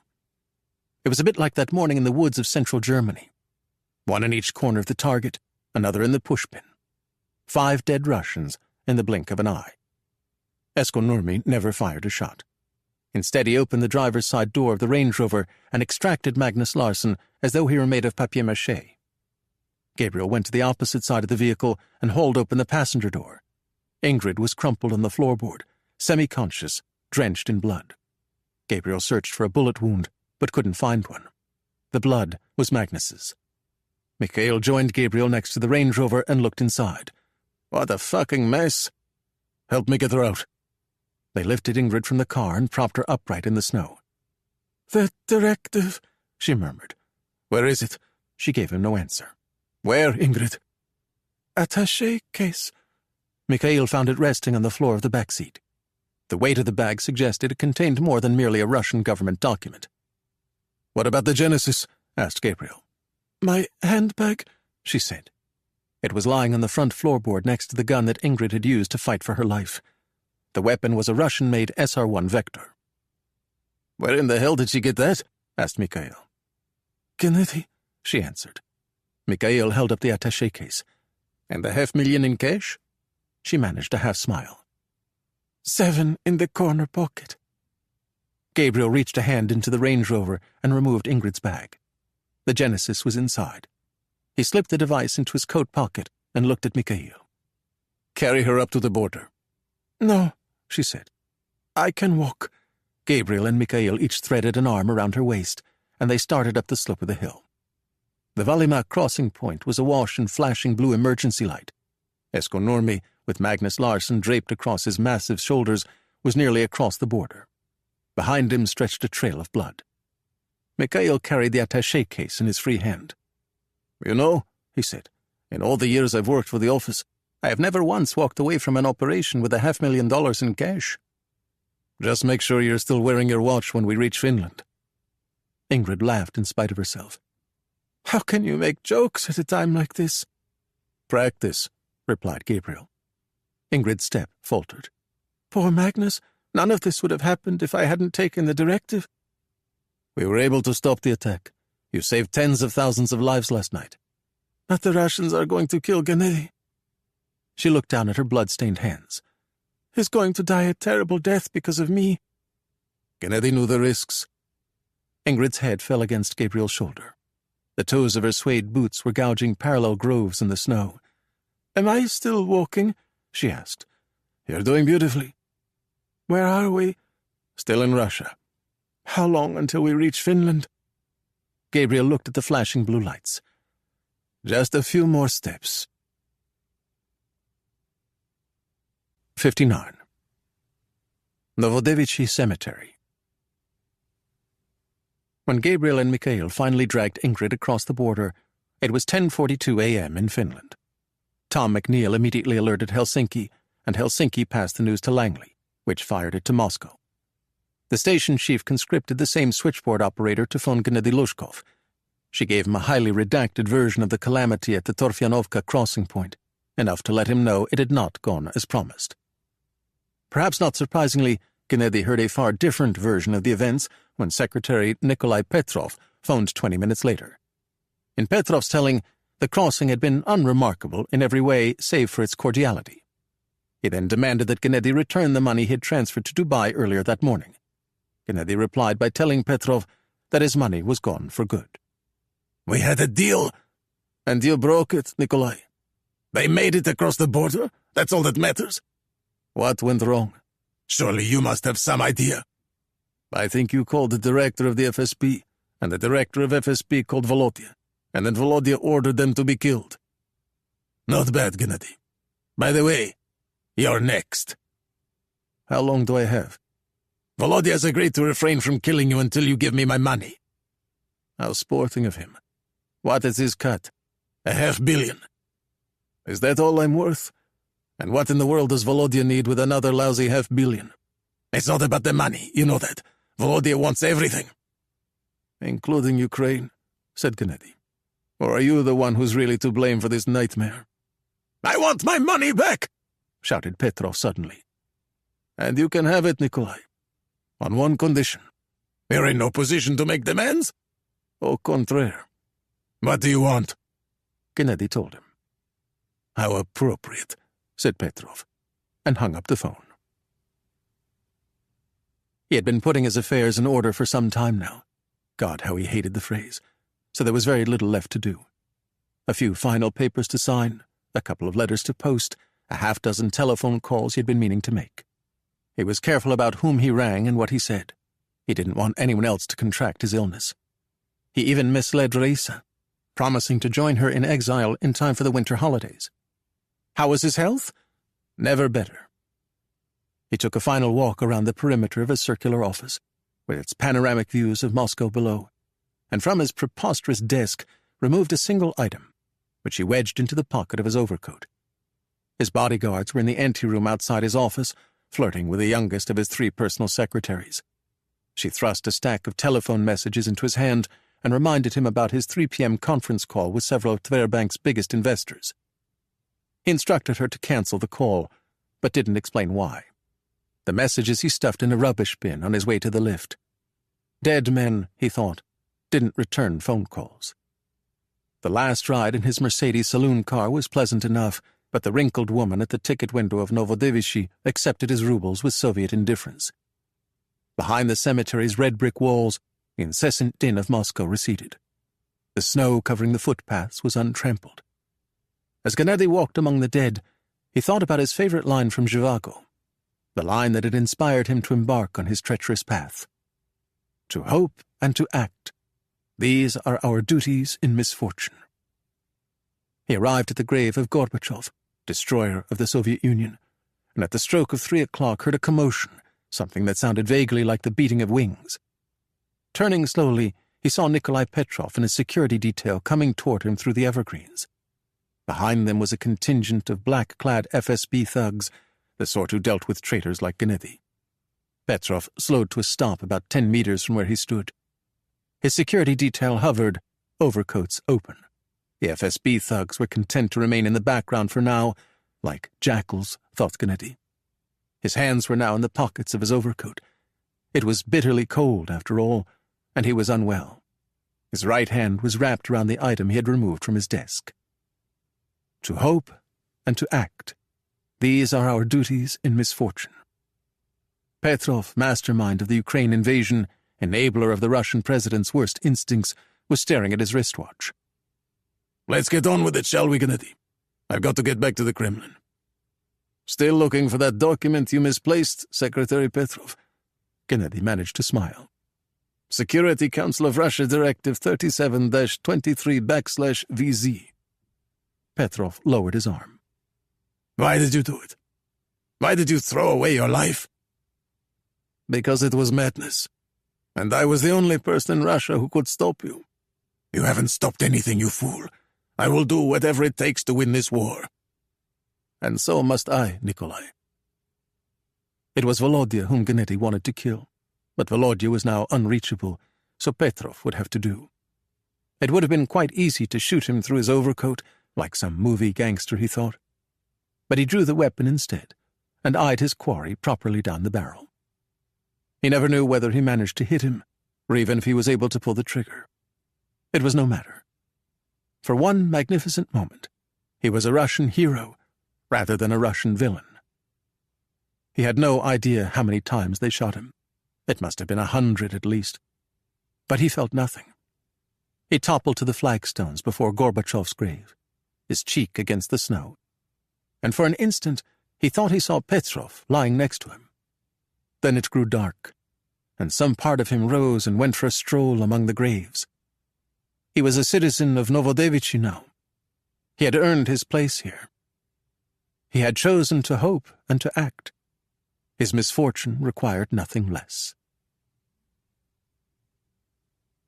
Part 4. The Conclusion. 60. Moscow, Venice. It began, like most matters of significance in Russia, with a rumor. Eventually it reached the ears of two reporters from the independent Moskovskaya Gazeta, who found sanctuary in Latvia after the Kremlin made journalism a crime punishable by death. Their story, 4 paragraphs of carefully worded speculation, resulted in an immediate denial of service attack that rendered the Gazeta's website inoperable. The reporters had no doubt who was behind the attack, or that they were onto something. But nothing could have prepared them for the news that Nikolai Petrov, the powerful secretary of Russia's Security Council, had been assassinated during a visit to Moscow's Novodevichy Cemetery. Also killed was Gennady Lushkov, the chairman of Russia's 4th largest bank. The 2 men, both members of the Russian president's inner circle, had been shot to death. The gunmen, according to the Kremlin, were operatives of the Ukrainian intelligence service. Because the statement had been issued by Yevgeny Nazarov, one of the world's great liars, independent Russian journalists and their Western colleagues automatically assumed it was a fabrication. The state-run Russian media, however, reported it verbatim, and with an outrage appropriate to the moment. The NTV propagandist Dmitry Budanov wept as he read the news to his millions of viewers, then demanded immediate retaliation. Within minutes, missiles were raining down on civilian targets in Kiev. The barrage was short-lived. Russia, it seemed, was running low on munitions. By morning, even the docile state-run Russian media were beginning to ask questions. Why had the 2 men gone to the cemetery in the first place? And how had the Ukrainian assassins known that they would be there? Dmitry Budanov, for his part, was most troubled by the fact that they had been killed near the grave of Mikhail Gorbachev, whose funeral the current Russian president had not seen fit to attend. Also suspicious was the timing of the incident, coming as it did on the same day that several missiles had fallen, inexplicably it seemed, on the tiny border hamlet of Maximov. Adding yet another layer of intrigue to the unfolding situation was a report in the authoritative Helsingin Sanomat regarding an exchange of gunfire between Russian and Finnish border guards at the Valima-Torfianovka crossing point. The Finnish president quickly denied the report, going so far as to call it dangerous and irresponsible. In the next breath, however, he announced that he was moving several hundred additional Finnish troops to the border, lest the Russians get any foolish ideas about widening their already disastrous war. But the Finnish president soon found himself on the defensive when it emerged that Magnus Larsson, the CEO of the Danish energy company Dansk Oil, was fighting for his life in a Helsinki hospital after being shot once in the back. This was the same Magnus Larsson, the press pointed out, who had gone to Russia several days earlier to extract his company from its controversial joint venture with the Kremlin-owned oil company Rosneft. The whereabouts of Larsson's personal assistant, 36-year-old Astrid Sorensen, were not known. Her colleagues at Dansk Oil headquarters in Copenhagen, who knew little if anything about her, feared the worst. Finnish authorities refused to disclose the circumstances by which the prominent Danish energy executive had arrived in Helsinki, leaving reporters no recourse but to fill in the blanks with speculation. The logical conclusion was that Larsson had been shot in Russia, perhaps as a result of his determination to sever Dansk Oil's ties with Rosneft. Dansk Oil's spokesman was able to offer the press no guidance, for the spokesman knew far less than the Finns. Rosneft issued a terse statement wishing the CEO a speedy recovery. Kremlin spokesman Yevgeny Nazarov, for once, had nothing at all to say. Russia experts described his silence as tantamount to an admission of Kremlin complicity in the attempt on Larsson's life. Much of the subsequent coverage focused on the CEO's long and unseemly relationship with Russia's president. Such talk was put to rest, however, by a lengthy exposé in Politiken that revealed Larsson's long-standing ties to Danish intelligence and, by extension, the CIA. For 2 decades, said the newspaper, the Danish energy executive had been a clandestine asset operating at the upper reaches of the Russian political and business worlds. He had preserved the Rosneft joint venture at the request of his handlers and had returned to Russia on a dangerous mission to gather intelligence regarding the Kremlin's intentions in Ukraine. The woman who had accompanied him was not his personal assistant, but an undercover PET operative. She was alive and well, according to Politiken, and back in Denmark. Neither the Danish intelligence service nor the CIA chose to comment on the story, which most observers regarded as ironclad confirmation that every word of the article was true. A week after its publication, Larsen was back on Danish soil as well. Owing to concerns over his security, there was no one on hand for his arrival at Copenhagen airport other than his wife, Carolina. 30 minutes later, they were safely behind the walls of their home in Hellerup, surrounded by officers of the PET's protective service. Larsen referred all press inquiries to Dansk Oil's spokesman, who declined all comment. The matter, he said, was now closed. The press, as usual, had other ideas. They wanted to know the precise nature of the mission that Larsen and the PET officer had undertaken in Russia, and the exact circumstances surrounding the CEO's shooting. Was it somehow connected to the deaths of the 2 members of the Russian president's inner circle? Had it happened at the Russo-Finnish border crossing? And what about that mysterious missile attack on a petrol station in the Russian town of Maximov? Surely, the reporters reasoned, there had to be more to the story. They were right, of course. But no matter how many calls they made or sources they badgered, they were never able to uncover it. Still, the clues were all around them, in a darkened antiquarian bookshop in Copenhagen, behind the counter of a cafe on the island of Funen, at the Isabella Stewart Gardner Museum in Boston, where visitors to the second-floor Dutch room gawked at an empty frame measuring 72.5 by 64.7 centimeters. Another important clue was revealed in the first week of December, when General Cesare Ferrari, commander of the Carabinieri's art squad, announced the recovery of Self-Portrait with Bandaged Ear by Vincent van Gogh. The news sent shockwaves through the art world, though some were troubled by Ferrari's distinct lack of candor regarding key details of the case, including his refusal to say where or how the iconic painting had been found. This gave rise to speculation that more missing paintings might soon resurface. General Ferrari declined to take part in it. But was the painting actually the missing Van Gogh? The art squad said it was, as did the Courtauld Gallery's esteemed director, who flew to Rome for the news conference. He was relieved to find the canvas in remarkably good condition. Nevertheless, a minor touch-up was in order before it could be returned to its place in the gallery. General Ferrari, as it turned out, had someone in mind for the job. "Is he available?" asked the director. "He's hacking away at the altarpiece in Santa Maria degli Angeli in Venice." "Not the Pordenone?" "I'm afraid so. It's beneath him." "I said the same thing," said General Ferrari with a sigh. "He's a bit on the pricey side," said the director. "I'm not sure I have the money in the budget. Actually, I have a feeling he'd be willing to do it pro bono." Which was indeed the case, provided, of course, that he was able to secure the approval of his immediate supervisor at the Tiepolo Restoration Company. Much to his surprise, she agreed without hesitation. The painting departed Rome the following morning in a caravan of Carabinieri vehicles, and by nightfall it was propped upon an easel in his studio. He inserted a CD into his British-made audio system, Schubert's String Quartet in D minor, and pressed play. Then he wound a swatch of cotton wool around the end of a wooden dowel, dipped it into a carefully calibrated mixture of acetone, methylproxetol, and mineral spirits, and went to work. 61. San Polo. Gabriel believed the craft of restoration was a bit like making love. It was best done slowly, and with painstaking attention to detail, with occasional breaks for rest and refreshment. But in a pinch, if the craftsman and his subject matter were adequately acquainted, a restoration could be done at extraordinary speed, with more or less the same result. Gabriel was certainly on a first-name basis with Vincent. He had restored him, forged him, and even stolen him. But he deliberately worked at a snail's pace. The iconic self-portrait would soon be one of the most viewed paintings in the world. Not the Mona Lisa, mind you, but it would certainly draw a crowd. It was inevitable, given the gossipy nature of London's art world, that the name of the conservator who knocked it into shape would leak to the press. It was essential, reasoned Gabriel, they both put their best foot forward. The surest way to impede his progress was to limit the amount of time he spent at his easel. He accomplished this by walking the children to school each morning, collecting them again each afternoon, and taking un ombra or two during his coffee breaks. Even so, his daily time on task reached an astounding 5 hours. He trimmed it further by imposing on Chiara to drop by the apartment each day for lunch. Invariably, it included a discussion of his most recent operation. "But what if she hadn't removed the document from Nikolai Petrov's briefcase?" Chiara asked one cold and rainy afternoon. "What would have happened then?" The Russians would have carried out a false flag nuclear attack in the village of Maximov, killing a few hundred of their own citizens in the process. Several hours of highly choreographed popular outrage would have followed, leaving poor Vladimir Vladimirovich with no choice but to use his massive arsenal of tactical nuclear weapons against the Ukrainian military. How would the Americans have responded?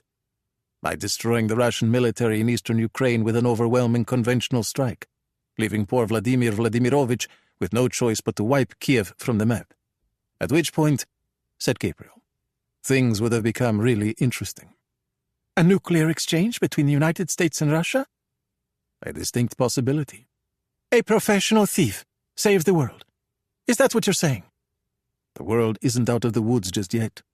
Could it happen still? Of course. But the chances have been greatly reduced. Why? Compromat, replied Gabriel. The Security Council directive? Exactly. Does the Russian president know you have it?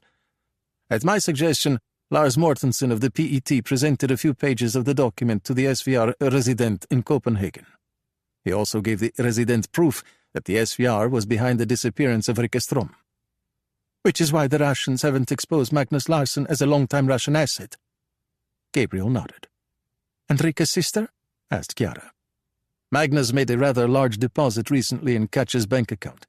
He also made a substantial donation to a Danish organization that combats violence against women and children. Gabriel managed to work on the Van Gogh for only 2 hours the following day, in part because an intelligence attaché from the Finnish embassy in Rome insisted on coming to Venice to question him about the incident at the border crossing. Chiara continued the interrogation that evening as they finished the last of their wine on the loggia overlooking the Grand Canal. And exactly how far did you venture into Russia? She asked, her head resting on his shoulder. 100 meters, I'd say. Without a valid visa, of course. Did you discharge your weapon? I might have, yes. How many times? 5. And how many Russian border guards did you kill? 5. You're lucky you didn't start a war between Russia and Finland. It wasn't for lack of trying. The Finns managed to keep his name out of the press, as did the Danes and the Americans. A part of him was disappointed. He would have enjoyed seeing the look on the Russian president's face upon learning that it was Gabriel Allon who had put a stop to Plan Aurora. Still, it was better that his role in the affair remain hidden from view. The last thing he needed at this stage of his life was yet another confrontation with the Russians. Besides, as was usually the case, he was running behind schedule on a restoration. The director of the Courtauld, after taking delivery of a progress report, implored Gabriel to quicken his pace. So too did the general manager of the Tiepolo Restoration Company, who informed him that there would be no more lunch dates until he resumed work on the Pordenone altarpiece.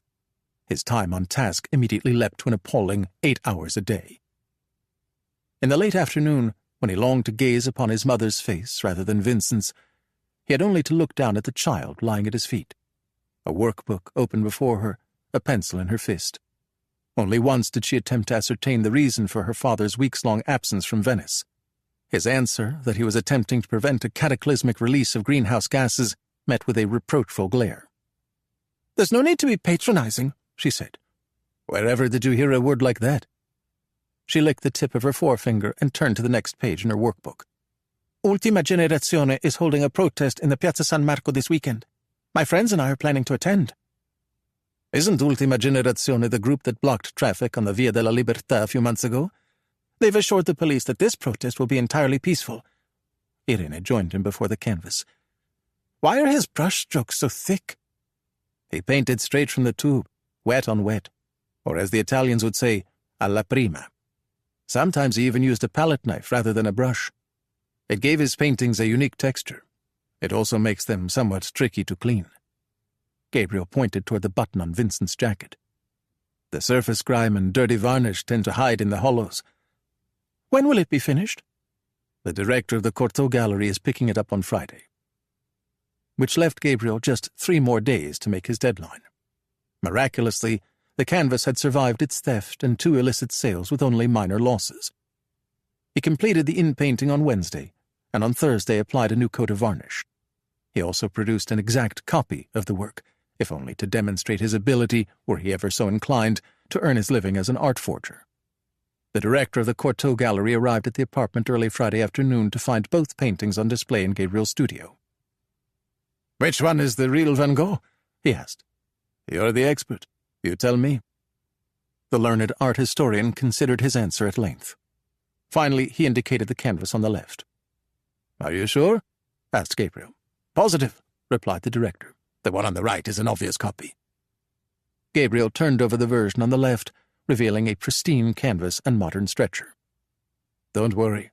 It will be our little secret. The director placed the real Van Gogh in a purpose-built carrying case. The press will want to know who handled the restoration. How shall I respond? Tell them it was that Gabriel alone. I was hoping that would be your answer. The director closed and locked the carrying case. See you in London for the unveiling? Gabriel smiled. I wouldn't miss it for the world. 62. Harry's Bar. General Ferrari accompanied the Van Gogh on its brief journey across the Laguna to Marco Polo Airport. Once it was safely airborne and bound for London, he rang Gabriel and suggested they meet at Harry's Bar for a drink. Gabriel, who was sorely in need of a Bellini, agreed. Is there a more perfect beverage? Asked the general as the waiter delivered the first round to their corner table.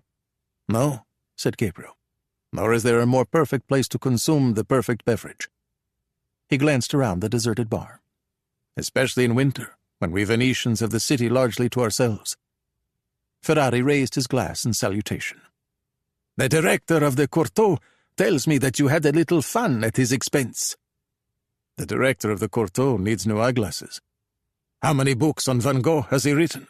Is it 3 or only 2? Gabriel smiled, but said nothing. Perhaps I should take possession of the copy, said the general, just so there are no misunderstandings. I'll add a signature to avoid any possible confusion. Not Vincent's, I hope? Oh, no, said Gabriel. I wouldn't dream of it. The general laughed quietly. I only wish you could sign your name to that business in Russia. The rest of the world needs to know that you were the one who saved us from a nuclear apocalypse. Actually, you're the one who deserves all the credit. Me? What did I do? You dragged me down to Amalfi to authenticate the Van Gogh.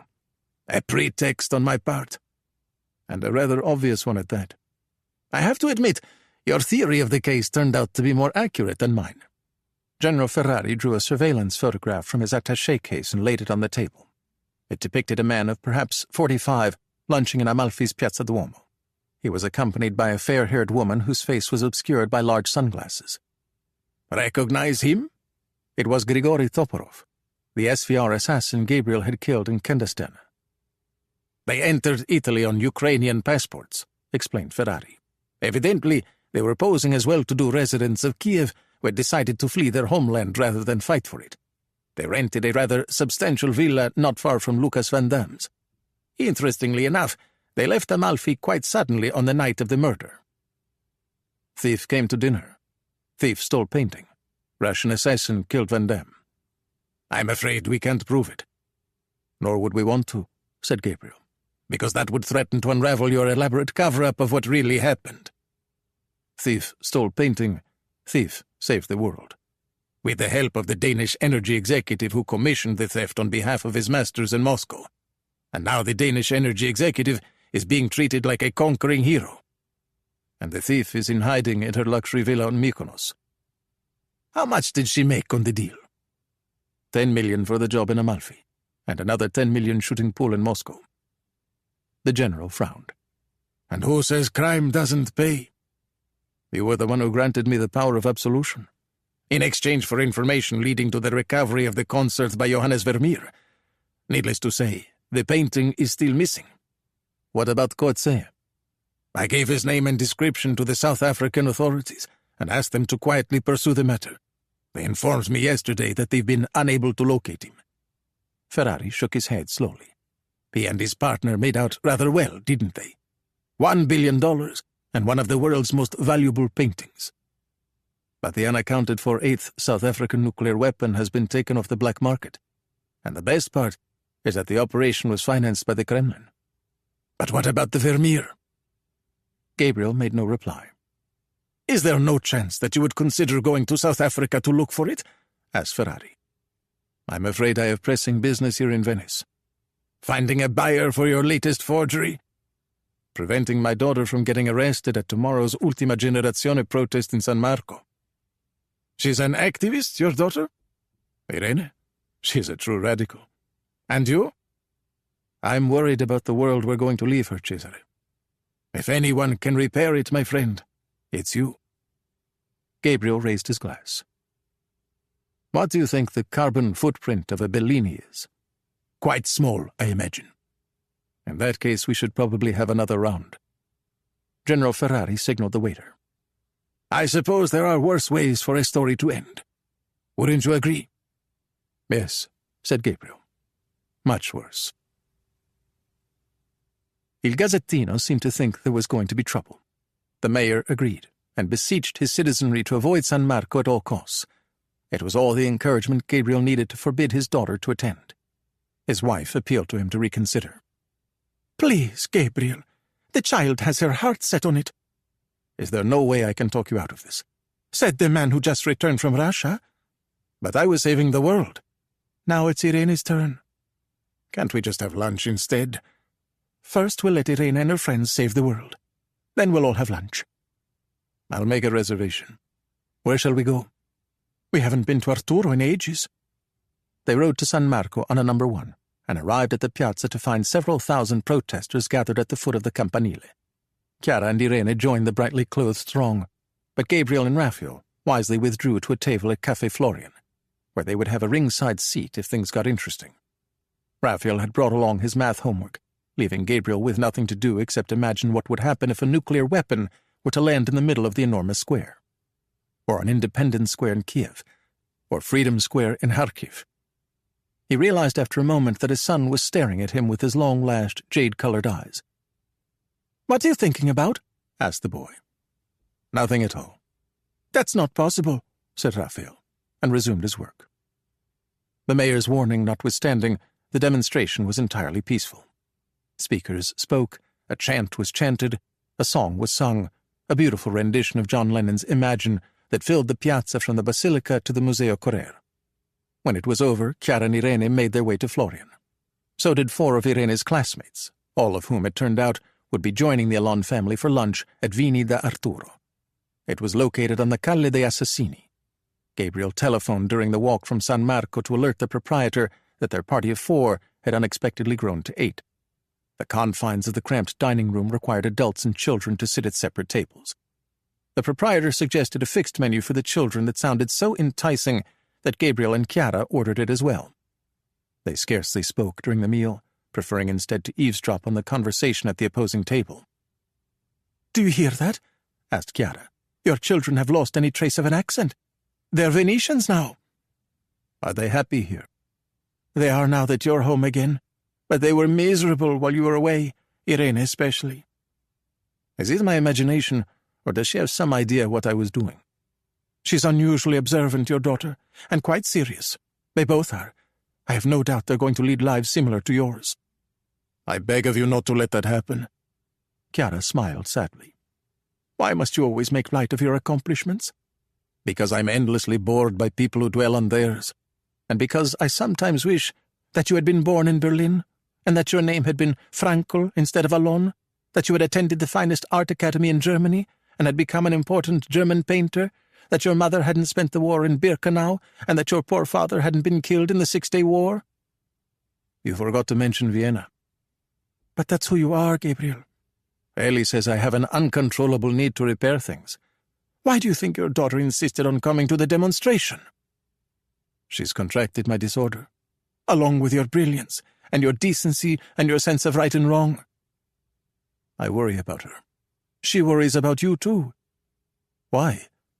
"Because you're not as adept at hiding your grief from us as you think you are." Chiara squeezed his hand. "What was it like being back?" "It's changed." "Did you see Leah?" "Yes, of course." "How is she?" "Her doctor chastised me for allowing nearly a year to go by since my last visit." "I'm sorry." "Don't be. It's not your fault." Chiara tugged at a loose thread in the tablecloth. "Would you have told me if I hadn't asked?" "Eventually." "When?" "Not while I was making love to you in our bed overlooking the Grand Canal." Chiara's gaze was level and cool. Now is the point in the conversation when I tell you that I'm the luckiest man in the world. You've made me very happy, Chiara. I can't imagine how my life would have turned out if we hadn't met. I do, she said. You would have married the train wreck. I walked out on the train wreck. Chiara dragged her thumbnail gently across the back of his hand. And you were never in love with her? Gabriel looked at his two children and smiled. Asked and answered. Author's note. The Collector is a work of entertainment, and should be read as nothing more. The names, characters, places, and incidents portrayed in the story are the product of the author's imagination, or have been used fictitiously. Any resemblance to actual persons, living or dead, businesses, companies, events, or locales is entirely coincidental. Visitors to the Sestiere of San Polo will search in vain for the converted palazzo overlooking the Grand Canal, where Gabriel Allon has taken up residence with his wife and two young children. The business office of the Tiepolo Restoration Company is likewise impossible to find, for no such enterprise exists, nor is there a London-based non-profit organization known as the Venice Preservation Society. Vini da Arturo on the Calle dei Assassini is one of our favorite restaurants in Venice, and Adagio, located near the Campanile in the Campo dei Frari, is a lovely spot to have a late-afternoon cicchetto and un'ombra. Deepest apologies to the staff of Hjorst Restaurant in Kendesterne for Gabriel's irritable mood at dinner. As for the dead Russian assassin at the end of Dodningebakken, well, these things happen. The novel takes place during a span of several weeks during the autumn of 2022. The factual backdrop of that period, the battlefield situation in Ukraine, the sanctions and travel bans, the flight of Western oil companies from Vladimir Putin's Russia, is for the most part faithfully rendered. Where necessary, I have granted myself license. I have also fictionalized several companies and places. For example, there are no gated communities known as Balmoral Hills or Somerset Estates in the exclusive Moscow suburb known as Rublyovka. Nor is there an eatery on the Rue de Miroménil in Paris known as Brasserie Dumas, or a diamond brokerage in Antwerp named for a mountain in eastern Turkey. Jürgens Meurebrot Café in Wiesenberg is likewise fictitious, as are Tverbank, Rosneft, and the Danish energy company Dansk Oil. Indeed, I specifically chose to base my oil and gas company in Denmark because it could not possibly be confused with any other Western firm that has done business in Russia. The European Union's largest oil producer, Denmark has banned new exploration in the North Sea and intends to end all extraction of fossil fuels by 2050. At the time of this writing, the Scandinavian country of 5.8 million people derives 67% of its electricity from renewable sources, primarily wind. The brief biography of the Dutch Golden Age painter Johannes Vermeer that appears in Chapter 10 is accurate, as is the description of the March 1990 robbery at the Isabella Stewart Gardner Museum, the largest art heist in history. More than 3 decades after the theft, the whereabouts of the 13 stolen works of art remain a mystery. Anthony Amore, the Gardner Museum's director of security, told the New York Times in 2017 that the missing works were probably within a 60-mile radius of Boston. But the late Charles Hill, the legendary former Scotland Yard detective and art sleuth, was convinced they had made their way from Boston to Ireland. There is no evidence to suggest they were in the hands of the Kinahan cartel, a notorious Dublin-based criminal organization with links to Italy's Camorra and 'Ndrangheta. Self-Portrait with Bandaged Ear by Vincent van Gogh, which hangs in the Courtauld Gallery in London, has never been stolen, except in the pages of the Rembrandt Affair, my 2010 novel featuring Parisian art thief Maurice Durand. The nuclear weapons program of South Africa's white minority government is a matter of historical record, as is the regime's decision, taken during the dying days of apartheid, to relinquish its weapons. Israel has long denied reports that it provided assistance to South Africa, just as it has denied that it possesses a powerful nuclear arsenal of its own. The South African weapons, 6 finished, 1 under construction, were dismantled under international supervision, but the black majority government retains control of nearly 500 pounds of highly enriched uranium. The Obama administration tried and failed to convince Pretoria to surrender its stockpile. The fissile material, which has been melted down and cast into ingots, is stored in a former silver vault at the Pelindaba Nuclear Research Center, where it remains an inviting target for thieves and terrorists. Nuclear experts say that slamming 2 pieces of the material together at high speed would likely result in a sizable nuclear explosion. Russia, of course, is an advanced nuclear power, with the world's largest stockpile of nuclear weapons, weapons that Vladimir Putin and his favorite propagandists have repeatedly threatened to use in Ukraine. Among the most bellicose advocates of the nuclear option is Dmitry Medvedev, the elfin former president, once regarded as a Western-leaning reformer, who now serves as Deputy Secretary of Russia's Security Council. When asked in March 2023 whether the threat of nuclear conflict between Russia and the West had receded, Medvedev replied, "No, it hasn't. It has grown. Every day they provide Ukraine with foreign weapons brings the nuclear apocalypse closer." Such incendiary rhetoric is doubtless intended to weaken Western resolve and sow divisions within the pro-Ukraine alliance, but it is by no means empty. Or in the words of Dmitry Medvedev, it is certainly not a bluff. Russian nuclear doctrine has been modified to allow for a first strike in response to a perceived threat, and Russia's armed forces possess some 2,000 tactical nuclear weapons, 10 times the number of similar weapons in the U.S. arsenal. Such smaller, lower-yield weapons could be used to achieve a limited battlefield objective. To capture the city of Bakhmut, for example, or to carry out a managed escalation of the Ukraine crisis in order to achieve Russia's territorial and geostrategic ambitions. In the autumn of 2022, with Russian forces in retreat and casualties mounting, U.S. officials grew alarmed that Putin and his military advisors were casting about for a pretext to use nuclear weapons in Ukraine, or that they might create such a pretext themselves with a false flag operation.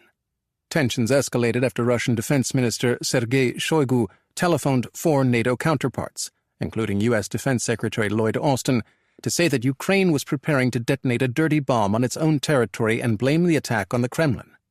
Ukraine responded by accusing Russia of building the dirty bombs themselves, using radiological material from a captured Ukrainian nuclear power plant. President Joseph Biden took the extraordinary step of publicly warning Vladimir Putin that he would be making an incredibly serious mistake if he were to use tactical nuclear weapons in Ukraine. At the White House and Pentagon, anxious national security and military officials reportedly prepared for a potential nuclear crisis by taking part in tabletop simulations. But would Vladimir Putin actually pull the nuclear trigger and risk a potentially cataclysmic confrontation with the United States and its NATO allies in order to prevail in Ukraine? Most diplomats, intelligence officials, and military analysts insist it is unlikely, but opinion is far from universal. Indeed, one former senior U.S. intelligence official told me the chances of a Russian nuclear attack in Ukraine were somewhere between 25 and 40%. The threat level would increase significantly, the former official added, if Putin was confronted with a catastrophic military defeat that might lead to his removal from power and the loss of his ill-gotten billions. Vladimir Putin now stands accused of war crimes in Ukraine by the International Criminal Court in The Hague. But longtime observers of the Russian leader say that what he fears most is a so-called color revolution, like the Orange Revolution that erupted in Ukraine in 2004, or the uprising in Libya that brought down strongman Muammar Gaddafi, whose brutal videotaped murder Putin watched obsessively. Increasingly paranoid and isolated, he has resorted to a level of internal repression not seen since the darkest days of Soviet communism. Dissent of any kind is no longer tolerated. Opposition to the war in Ukraine is a crime. On the rare occasions Putin ventures into public, his speeches are increasingly divorced from reality. To justify the invasion of Ukraine after the fact, he has adopted the language of the European and American populist far right, recasting his unprovoked war of aggression as a sacred battle between Christian Russia and godless Western elites and globalists. The Russian people, however, know the truth, that Vladimir Putin alone is to blame for the calamity that has befallen Russia. If history is any guide, he might well get his color revolution after all.